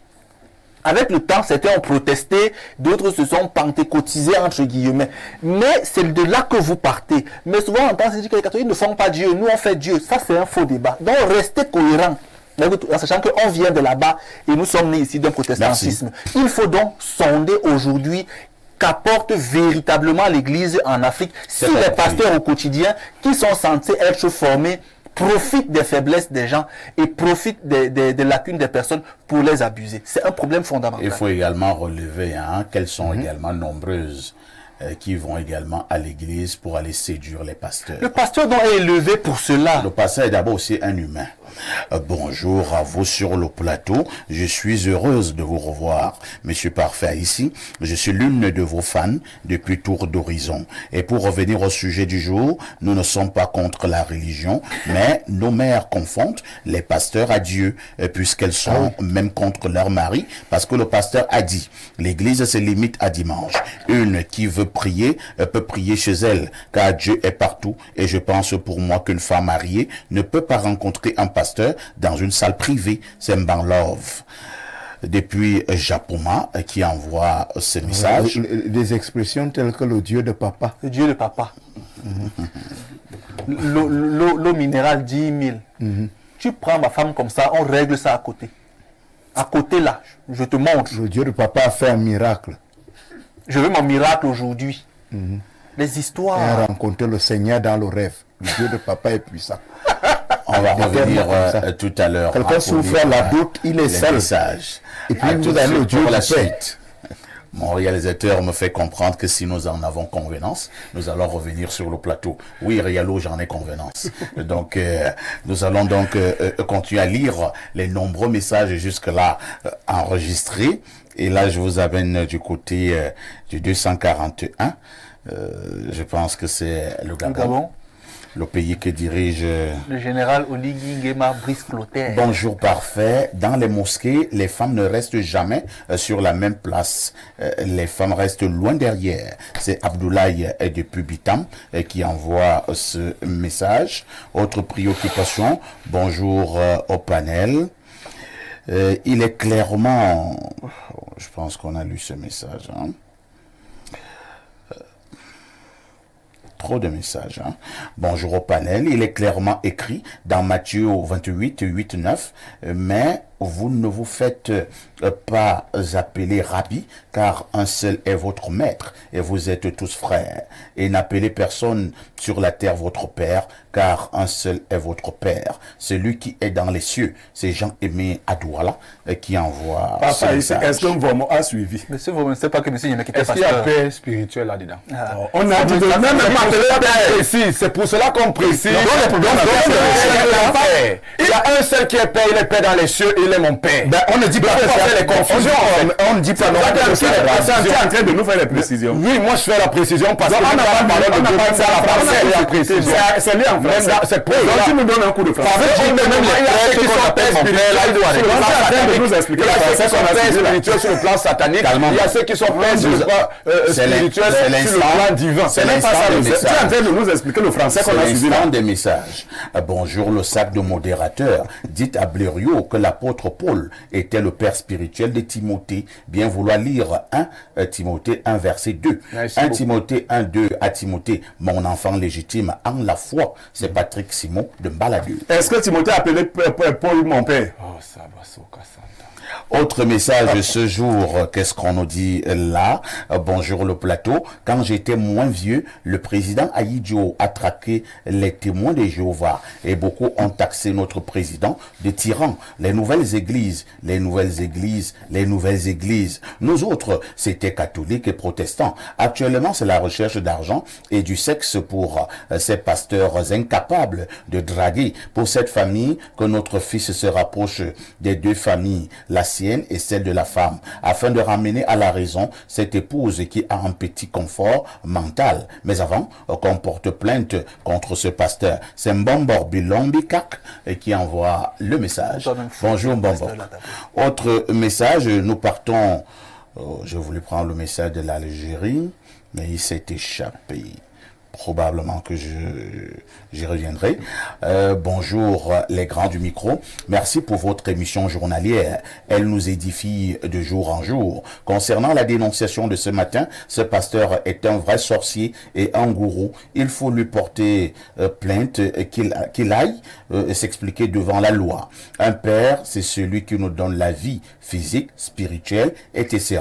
On ne saurait dire qu'un pasteur est un père pour moi. Il est juste un berger qui conduit le peuple de Dieu vers lui. Il n'existe pas de père spirituel hormis Abraham, comme le grand frère Blériot l'explique. C'est ce genre d'appellation qui soumettent les fidèles à suivre aveuglement le pasteur. Or, il n'est qu'un médiateur entre nous et Dieu. Merci, c'est Donald Dubois depuis Obobogo. Autre message ce jour, nous partons donc en Algérie. C'est le 213. Bonjour Perfecto le Sékou Touré de la modération.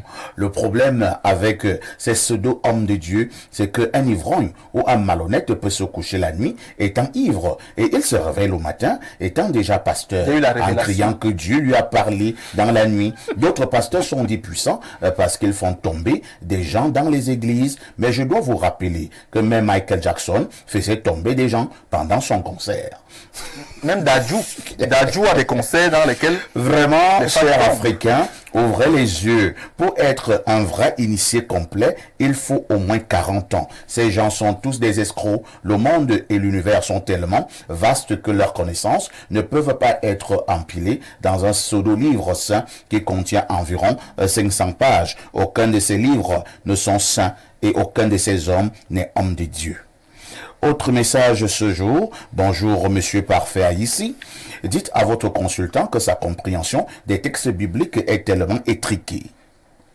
Ok. Qui a... Dites-le-moi. Monsieur, avec votre Je compréhension ne dis pas. des textes bibliques est étriquée. Voilà. Autre message. Bonjour El Perfecto. Que faut-il pour que Monsieur Evina soit aussi notre invité permanent? Il est toujours pertinent. Les Africains gagneraient à lire le Christ selon l'Afrique. Bon, pour Monsieur Evina, on va voir. Pour l'instant, celui que j'ai ne me déçoit pas encore. Monsieur Evina ne vous a pas dit qu'il avait un problème. Alors, il continue en disant, dernier livre de Calixte Beyala. Ah, le Christ selon l'Afrique. Oui. Ah, oui. Calixte Beyala. Oui. C'est une grande écrivaine. Et ce livre, je ne l'ai pas terminé, mais ce qu'elle y dit, je sais pas. C'est ma grande sœur C'est chérie. très bien rédigé. Perfecto. Dans la deuxième sourate du Coran, il est dit, il existe parmi eux des illettrés qui ne connaissent pas les textes sacrés et qui ne vivront que de conjectures. Alors, ce sont des tyrans, ce sont ces tyrans, ce sont les mêmes qui dans les stades vendent de l'eau bénie dans des bouteilles en abusant du nom du Christ. Ils ruinent l'Afrique. Ils ruinent donc l'Afrique et les Africains, ils torturent les âmes faibles. Moi je leur donne rendez-vous en enfer en parlant d'animisme, que les Africains reviennent à leur religion. C'est Loric qui envoie ce message.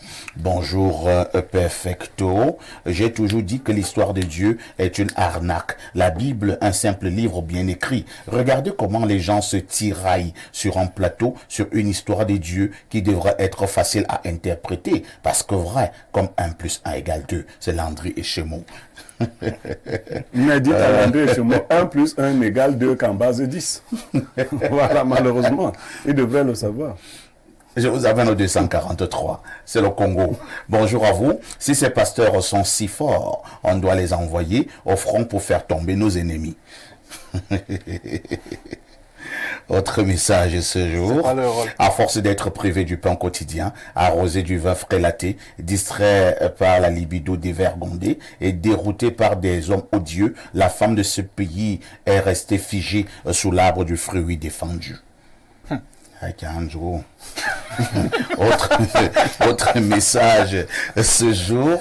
Les nouvelles religiosités, églises de réveil et autres chasseurs de démons sont une gangrène qui pollue l'Afrique. Ces pseudo-églises ont perverti les consciences. Si l'Afrique veut véritablement se développer, il faudrait au préalable se débarrasser de ces idées superflues et mensongères. L'Afrique n'en a pas besoin. Je vous assure, c'est Tony Lequois qui envoie le message.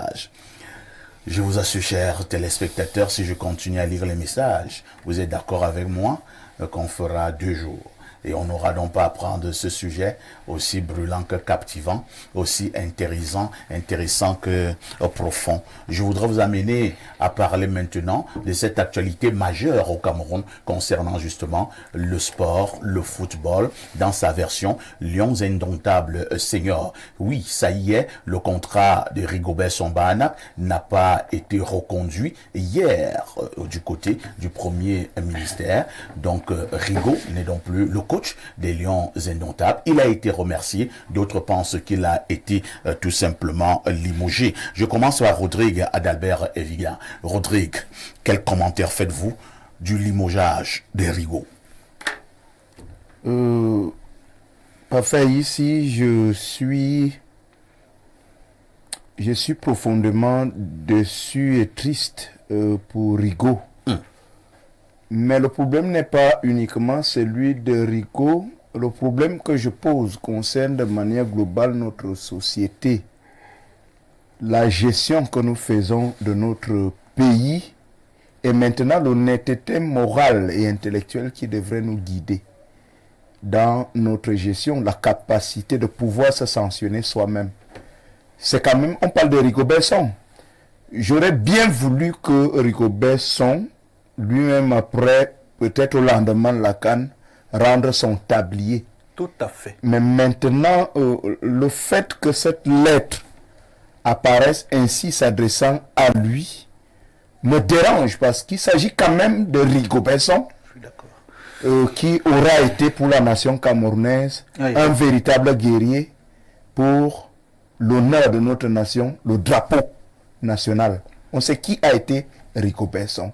Première leçon, apprenons à quitter les choses avant que les choses ne nous quittent.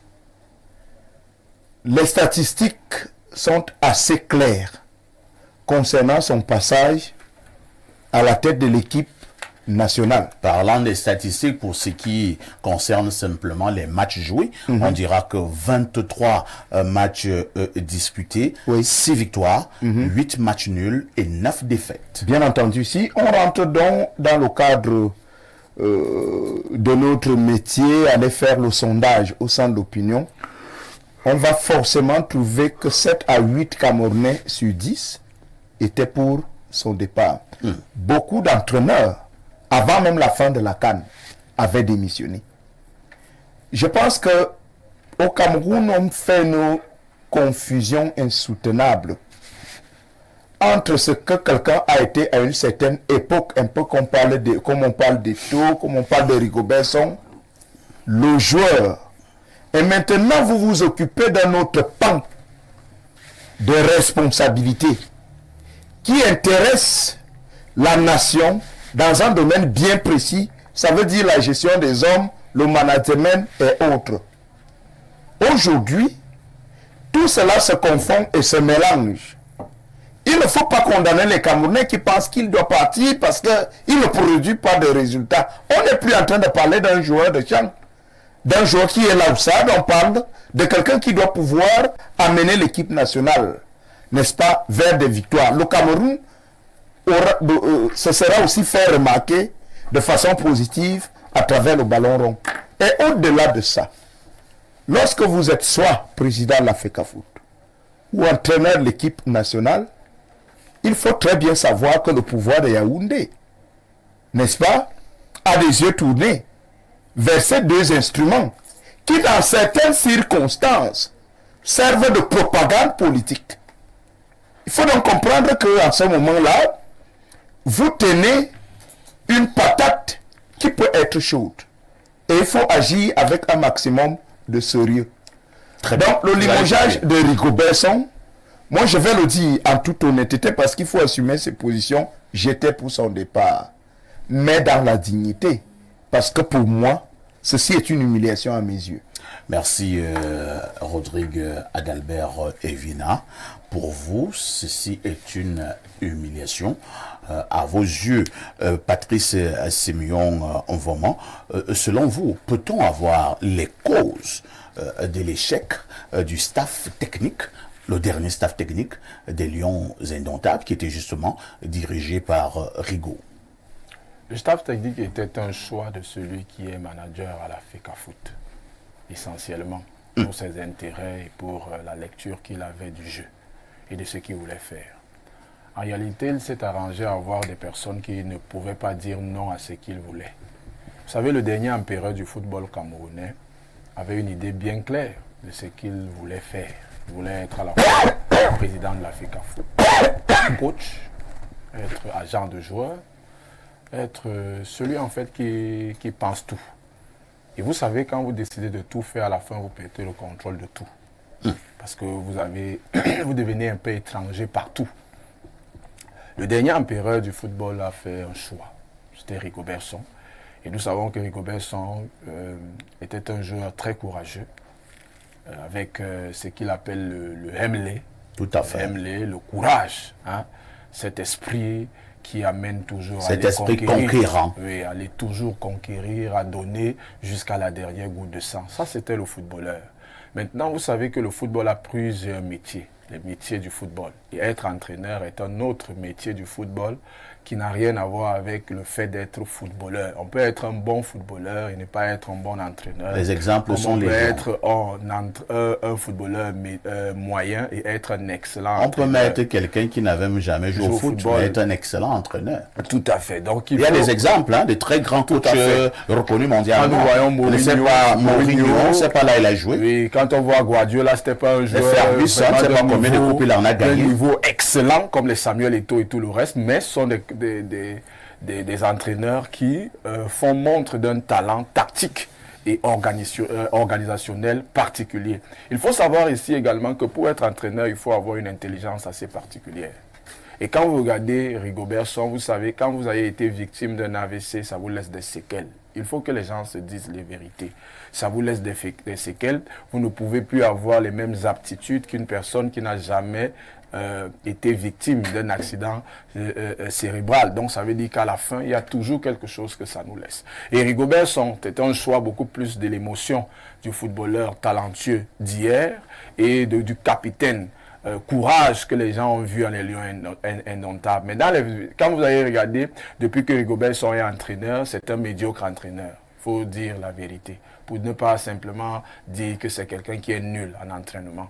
Et je pense qu'il a beaucoup d'autres capacités qu'il pourrait faire montre dans le métier du football, parce que le football, il n'y a pas seulement celui d'entraîneur ou de footballeur, il y a d'autres métiers autour qui peuvent permettre à ce dernier... Vous pensez qu'il peut être préparateur psychologique? C'est bien possible, parce qu'il a...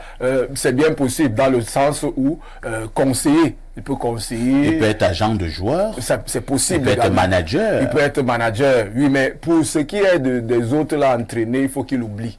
Il oublie simplement parce qu'il n'a pas l'étoffe pour le faire. Et même ces émotions fortes pour Rigaud, hein, en prenant tout ce que vous avez évoqué là sur le plan de sa santé, est-ce que ces émotions-là étaient vraiment de nature à l'aider?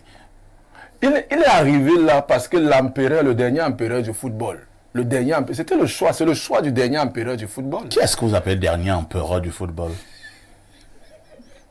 C'est un nouveau poste au Cameroun. Le dernier empereur du football, a dit qu'il voulait redonner au football camerounais sa grandeur. Ah, d'accord. C'est ce football grandeur que vous voyez là avec des échecs partout, des échoués partout. Donc je termine je termine en disant ici que vous savez, Rigobert Song, on peut l'aimer comme on veut, mais en tant qu'entraîneur, il a été vraiment médiocre, à la limite pour être nul. Pourquoi? Parce que Rigobert Song n'était pas entraîneur des Lions Indomptables. Le véritable coach était dans les tribunes et il avait toujours un téléphone. C'est lui que j'appelle l'empereur, le dernier empereur du football camerounais. En 2022, quand je disais aux gens qu'il y a quelqu'un qui a le téléphone dans les tribunes et qui appelle les autres dans le banc de touche et fait les classements, on croyait que j'étais fou. Mais il lui fallut qu'on arrive à la CAN pour que les gens essayent de voir qu'en réalité, nous, on avait vu, on parlait des choses que les gens ne voyaient pas véritablement. Pierre Blériot, Niamek, il faut dire que la mise, le fait d'avoir mis un terme au contrat de Rigobert Song-Bahanak n'est pas le fait de la Fédération camerounaise de football. Nous n'allons pas faire dans la langue de Non, ça veut dire que vous avez un retard d'information. Le président de la fédération a fait une sortie hier sur France 24 où il précise que c'est le comité exécutif et lui-même qui ont mis fin au contrat de Rigobert Song. Donc, corrigez votre information. Lorsque nous avons la lettre qui nous vient du ministère des Sports, où nous avons également cette lettre où le ministre dit « Nous avons décidé de mettre un terme à votre mandat ». Il y a quelqu'un qui manque. Ce que nous devons comprendre. Le président de la FECAFOOT, dont je suis le porte-parole ici, a dit qu'il ne veut pas... Allez-y, Blériot. Le président de la FECAFOOT a dit qu'il ne voulait pas de polémique. Et là, vous êtes en train de polémiquer. Moi, je ne fais aucune polémique. Moi, j'ai la lettre. Vous voulez qu'on lise la lettre? Non, laissez. Voilà. On ne savait pas qu'il y avait un représentant. Plus loin encore, et je voudrais que les polémiques cessent. Le président a précisé qu'il a eu des discussions avec Rigobert Song au sujet de son départ. Et évidemment, lui, le président, associé aux voix du comité exécutif, ont pris leurs responsabilités. Il est d'ailleurs en train de recruter un nouvel entraîneur. Il s'est retourné vers l'extérieur, c'est-à-dire l'Occident. Et il va soumettre ces trois propositions au chef de l'État. Parce qu'au Cameroun, il faut le dire à la FIFA, c'est le chef de l'État qui désigne l'entraîneur. Donc, je vous restitue ici, in extenso, les propos du président. Ma question, en principe, devait être celle-ci à votre endroit. Oui. Avez-vous l'impression, par les actes que nous voyons et ces lettres que nous voyons venant du gouvernement, que le gouvernement du Cameroun a véritablement repris la gestion du football, ne fût-ce qu'au haut niveau des équipes nationales? Parfait, ici. Bon, je n'attends pas comme décor, hein. Quand cette affaire a commencé, j'ai dit aux gens, mon peuple en premier, le peuple Bassa, mon peuple, je connais un jeune qui aimait appeler les écans son peuple. Donc mon peuple m'a dit, Niamek, laisse l'affaire là, si on a aussi donné quelque chose au Bassa, laissons ça comme ça. Je leur ai dit, moi je n'aime pas les choses de la honte. Il ne faut pas faire de confusion de genre. Beaucoup d'hommes qui sont conseillers des femmes des gens, à force de voir les femmes dans leur faiblesse pendant qu'ils leur donnent des conseils, se disent qu'ils peuvent être des bons maris. Si vous ramassez une femme parce qu'elle était en moment de faiblesse et que vous étiez son conseiller, vous êtes son parrain, pas son mari. Parce que vous allez vous rendre compte que les performances de son mari, vous ne les atteignez même pas. Elle venait seulement se plaindre parce que la bouche des femmes est faite pour se plaindre. Donc, on a voulu contenter les gens, mais d'une mauvaise manière. D'ailleurs, on a voulu se contenter. Je ne sais pas si ça vaut encore la peine. Moi, je ne voudrais pas répondre à votre question. Je voudrais donner des conseils à quelqu'un qui n'écoute pas. Lui dire que quand on m'écoute déjà, que lui, il ne m'écoute pas, mais quand on m'écoute déjà, sa sortie hier va lui coûter très cher. Il a fait une sortie hier. Oui. Je le dis et que les Bassas entendent bien. Comme celle de novembre 2022. Cette sortie, vous qui ne voulez pas voir que votre enfant ne comprend rien, va lui coûter très cher. Lors du discours à la jeunesse, le chef de l'État a dit qu'il avait donné des instructions au gouvernement via le Premier ministre et précisément au ministre des Sports. Vous décidez, vous qui dites à cet enfant de parler parce qu'il a les photos avec Poutine, sachez que Biya est au-dessus de Poutine. Donc, vos désordres que vous mettez, l'équipe nationale appartient au gouvernement et au chef de l'État. On vous a donné ça, vous vous êtes amusé pendant... C'était les jeux des enfants. Un enfant peut jouer avec les seins de sa mère. Mais jamais avec les testes. Jamais. Là, vous êtes déjà en train de jouer avec les bourses du père. Et ce n'est pas bon. Et je vous préviens. Et je vous avais dit qu'en général ici, quand on t'envoie là-bas, même dans ton propre village, on ne fait pas une ligne de 3 personnes pour contester. Ceux qui ont des oreilles pour entendre, entendent. Le ministre des Sports a posé un acte. Et pour montrer à quel point il désavoue la FECAFOOT, il n'a même pas fait ampliation à la FECAFOOT. Il faut lire la lettre. Il n'y a même pas d'ampliation. Il a repris la main. Et comme vous ne connaissez pas les pratiques du pouvoir, le pouvoir va donc vous montrer comment l'huile fonctionne. On vous a utilisé pour que vous donniez des résultats qui allaient consolider le pouvoir. Vous n'avez pas pu donner ces résultats. Vous avez demandé à Rigobert Song de démissionner. Moi, je vais vous dire, si monsieur veut que tout se termine bien, qu'il démissionne lui-même. Oui. Vous parlez de quel monsieur? Le dernier empereur. Moi, je préfère vous dire les choses. Parce que quand elles vont se réaliser... Il a encore un mandat qui court. Très bien. Biya aime les gens qui ont les mandats qui courent. Je vous préviens, il aime les gens qui ont les mandats qui courent. C'est pendant que ton mandat court que tu parles le terminer quelque part. En courant. En courant. Donc, moi, on comprend comment ça fonctionne. On donne des conseils aux gens, ils disent hibou. Et quand on te prend, les gens qui t'appellent, qui disaient que les autres sont hibou, ne sont même pas capables d'aller se présenter là-bas. Donc, s'il veut comprendre, et lui et son comité, parce qu'au comité, il n'y a personne là-bas. Très bien. Donc, qu'ils arrêtent cette affaire parce que le chef de l'État est en préparation d'une échéance électorale importante. Et le football joue un rôle central dans cette affaire, vous devriez le comprendre. Pour ceux qui veulent qu'on parle terre à terre. Et celui qui va essayer de se mettre en travers de son chemin, très bien, verra ce qui va lui arriver. Bernardo Basson, c'est la descente aux enfers de la FECAFOOT, version Eto'o. Possiblement, oui. Possiblement. C'est possible de voir les choses comme ça, mais il y a quand même des vérités à rétablir. Le président de la FECAFOOT a dit hier que Rigaud a beaucoup apporté à cette sélection. C'est faux. Il a tort de dire cela parce que ce qu'un sélectionneur apporte d'abord à une sélection, c'est de la confiance, c'est de l'osmose, de l'homogénéité entre les forces. On a vu une sélection particulièrement divisée, avec des clans. Pendant la CAN, Aboubakar Vincent se plaignait que certains ne veulent pas jouer avec d'autres. Pendant le mondial, il y a eu l'affaire Onana. Pendant la CAN encore, il y a eu l'affaire. Donc, il y a eu des divisions, ce qui fait en sorte que on n'a pas pu avoir la main suffisante pour être autoritaire sur la sélection. Deuxième des choses, le président de la FECAFOOT également a échoué dans le choix de son secrétaire général. Maître Djounan n'a pas le niveau pour être SG d'une FECAFOOT. Maintenant, pour revenir sur le cas de Son, il n'y a pas de licenciement de Rigaud. C'est faux. Le contrat de Rigaud est arrivé à terme, on ne l'a pas renouvelé. Ce n'est pas un licenciement. Tout à fait. C'est pour cela qu'il n'y a pas des droits qui lui seront payés. Parce que quand on vous licencie avant la fin de votre contrat, s'il n'y a pas de juste cause sportive, c'est ce que la FIFA prévoit dans ce texte article 14, vous allez recevoir le paiement de vos droits du fait du licenciement abusif. Donc il n'a pas été licencié, son contrat est arrivé à échéance, n'a pas été renouvelé, tout simplement. Maintenant, les Camerounais aussi, à un moment donné, doivent être honnêtes et sincères envers eux-mêmes. Aujourd'hui, on peut tirer sur Rigaud, c'est vrai. Mais monsieur Evina, je vous aime bien. Rappelez-nous de la dernière fois où les Camerounais ont voulu d'un coach après un échec.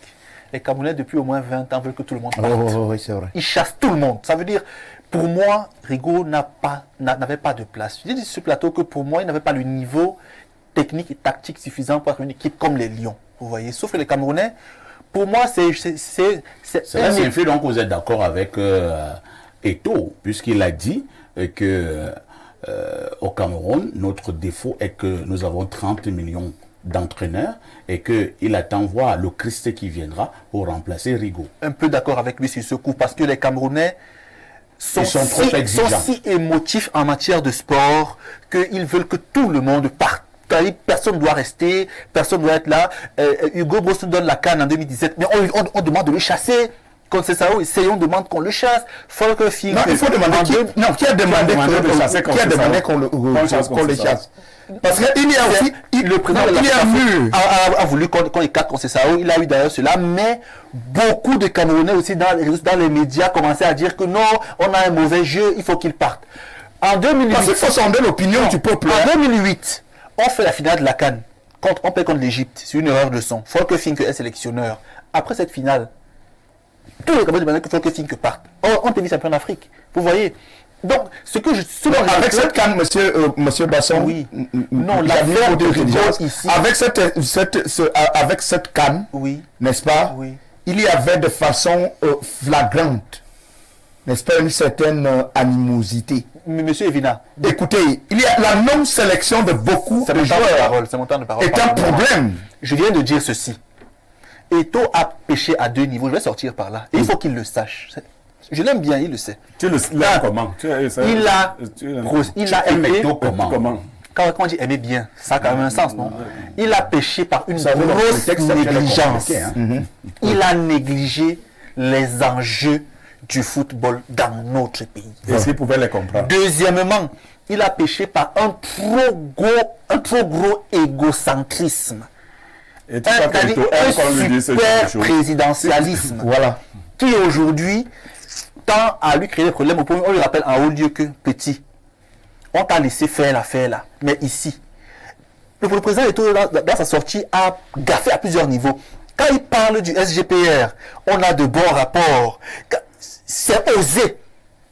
On ne cite pas des gens comme ça, même si la question est posée. On écarte ce genre de sujet. Nous allons lire les messages. Pour son départ arrange tout le monde parce qu'il n'avait pas de niveau. Ça, c'est une chose.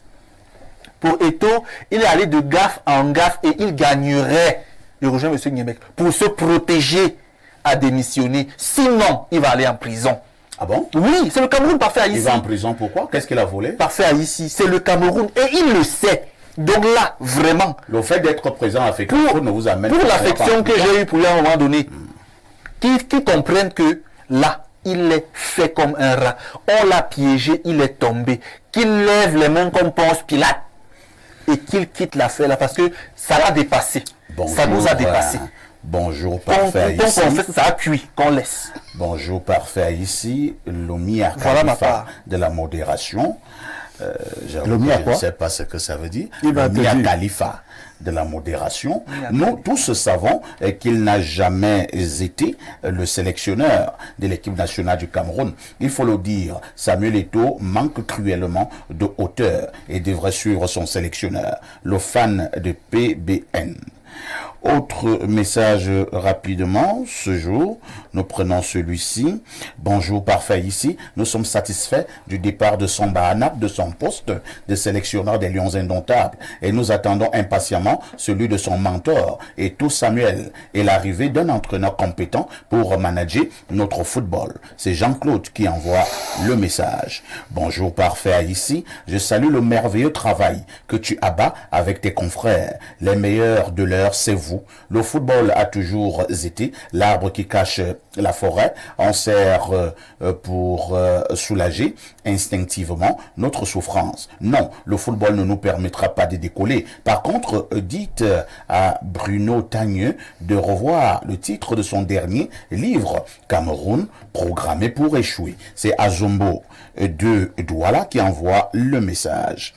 Bonjour, parfait Haïssi et à ton panel, juste pour décrier l'ingérence du pouvoir de Yaoundé sur les affaires du football. Voilà un gouvernement qui est incapable de livrer un stade qui est en construction depuis 10 ans. Les Camerounais n'ont pas d'eau, pas de courant, pas de route. Le taureau Yaoundé-Douala, 60 km après 15 ans, et on met la distraction à l'ordre du jour. C'est pathétique. C'est Guy Hervé qui envoie... Non, c'est l'heure des téléspectateurs.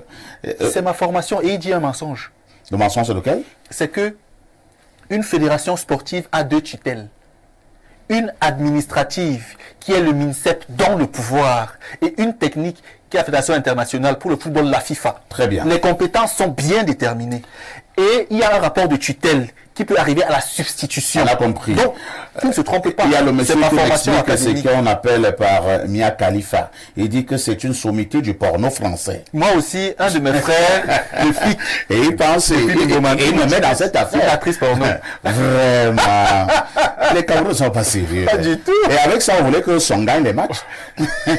Autre message. Bonjour, grand frère Blériot. Toutes les correspondances du MINSEP qu'il a adressées à Son et aux autres l'ont été faites sous couvert de la FECAFOOT. Du coup, pourquoi vouliez-vous qu'on fasse encore des ampliations? Par ailleurs, soyez moins émotifs quand vous évoquez le sujet de la FECAFOOT. Vous vous dites tout de même pas que Eto'o a accordé une interview à France 24 et cet aventuré a rappelé le fait que c'est à lui de faire des propositions pour le poste de coach. C'est Maurice depuis Garoua qui envoie Qu'est-ce qu'il le dit? message. Qu'est-ce qu'il dit? Ah, je sais pas. Allons au plus 39, c'est l'Italie.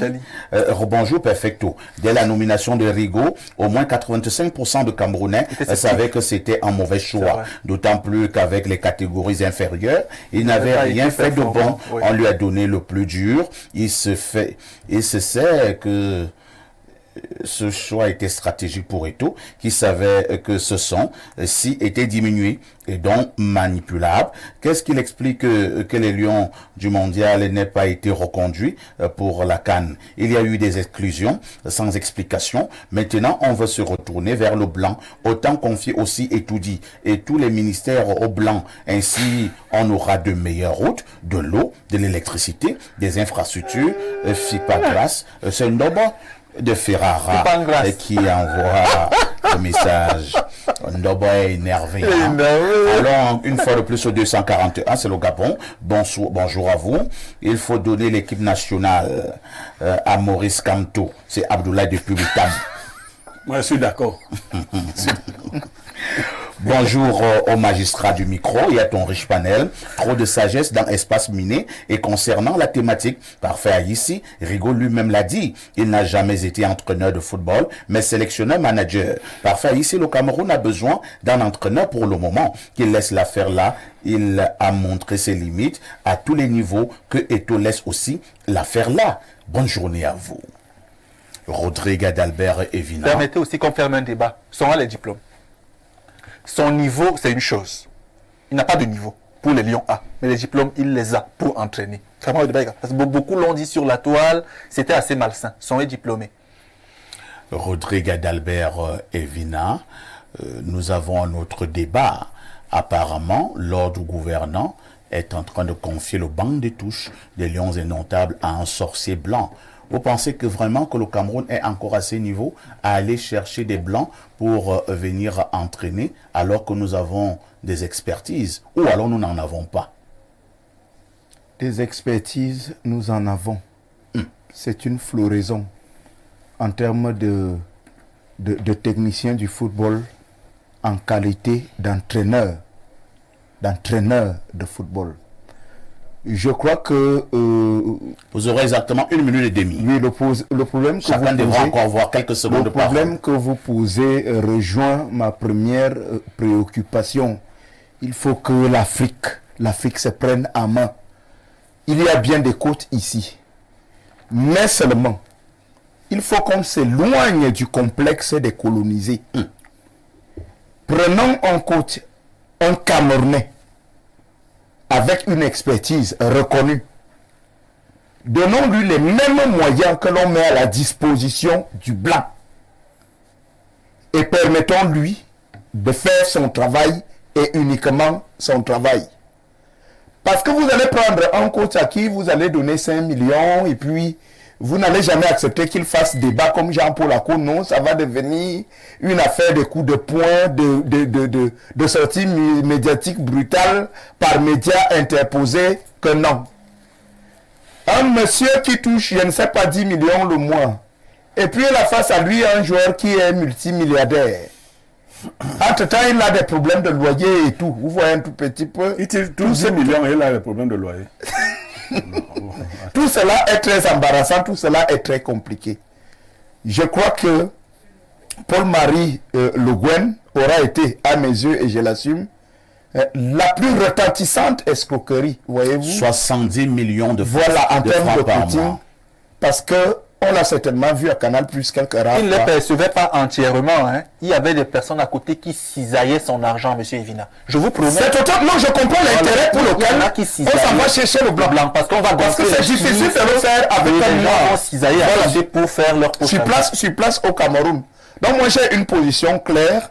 Il faut qu'on cesse de s'insulter nous-mêmes. bien. Qu'on arrête de montrer que en fait On a l'intelligence compris. n'est intelligence que quand elle vient d'ailleurs. Siméon Patrice Mvoma, je ne m'éloigne pas de cette préoccupation, ma foi essentielle pour l'heure. Hier encore, je disais qu'on a vu l'exploit de ce jeune Ivoirien en Coupe d'Afrique. On a chassé un vieux sorcier Ibo blanc du banc de touche ivoirien. On a mis son adjoint qui était un Ivoirien et ils ont gagné haut la main. Des exemples sont légion. Jean-Paul Akono en a gagné dans ce pays. Êtes-vous d'accord qu'on a cherché un blanc pour remplacer Rigobert Sambanac? Nous voulons bien un noir. Mais le dernier empereur du football camerounais est pouvoir vorace. C'est-à-dire que dès qu'il voit le pouvoir, même chef de famille, vous voyez, si vous voyez le programme des obsèques de son papa, il a signé chef de famille. C'est la première fois que moi je vois ça. Donc vous voyez donc que le dernier empereur du Tu es football, plus dur que moi. le dernier empereur du football camerounais va démissionner. Il va démissionner. Ah bon? Et il va démissionner. Vous avez lu dans une boule de Il cristal? va démissionner parce que vous savez, il y a 3 choses qui font tomber les rois. 1, quand ils ont des mauvais conseils. 2, quand ils n'écoutent personne. 3, quand le temps de Dieu est arrivé. Donc, quand ces 3 éléments sont réunis et que le roi également parle encore beaucoup. Quand un roi parle beaucoup, un chef parle beaucoup, il n'a pas besoin d'ennemis. Il se fait du mal à lui tout seul. Il a simplement dans la bouche une arme dont la sécurité a été retirée. Soyez patient, il va se péter lui-même la tête. Et quand vous voyez bien que le dernier empereur lui-même, on n'a pas besoin de le détester. Hein. Les résultats sont là, la vérité est là. C'est que le dernier empereur, c'est lui qui est venu enlever le football camerounais. Très bien. Entre les mains du Cameroun, donc les lions étaient déjà entre les mains de la fédération. Mais celui qui est venu nous dire, c'était l'arnaque, en réalité la frappe. C'est comme Ocean 12. Si les gens ont regardé les films de frappe là, c'est exactement ce qui s'est passé. On appelle ça le casse du siècle de l'Afrique. Pierre Bluriot-Niamek, s'il y avait une leçon à tirer de cette affaire du dernier staff technique des Lions Indomptables en 2 ans d'existence, quelle serait la leçon à tirer? Non, le staff n'a aucun problème. Ne confiez pas les choses saintes, ne donnez pas les choses saintes aux chiens. C'est tout. Le staff n'a aucun problème. Est-ce que le football est sain? Ne donnez pas. Je sais que tu comprends bien, Francis. On a donné la surveillance d'un trésor à quelqu'un d'instable. Et puis on va continuer de se perdre. C'est ça qui est un problème. On a claironné. Et je ne sais pas si les Camerounais font le bilan d'eux-mêmes. Cette affaire-là était dangereuse. Cette affaire-là était risquée. Le pouvoir a pris un risque. Et je vais vous dire, pour vous qui m'écrivez là, vous les bassins qui m'écrivez, écoutez. Il y a quelqu'un à la présidence qui est allé parler à Biya à l'époque, qui lui a dit, et vous voyez, je dis que lui a dit que tout peut sauver le football camerounais. La personne là ne peut plus parler aujourd'hui. Elle s'est tue. Elle dit seulement, regarde comment tu m'as mis dans la honte. Regarde comment tu m'as mis dans la honte. Ici même, on me demande seulement que tu avais dit quoi. Voilà ce qui se passe là-bas. C'est ça que je vous dis.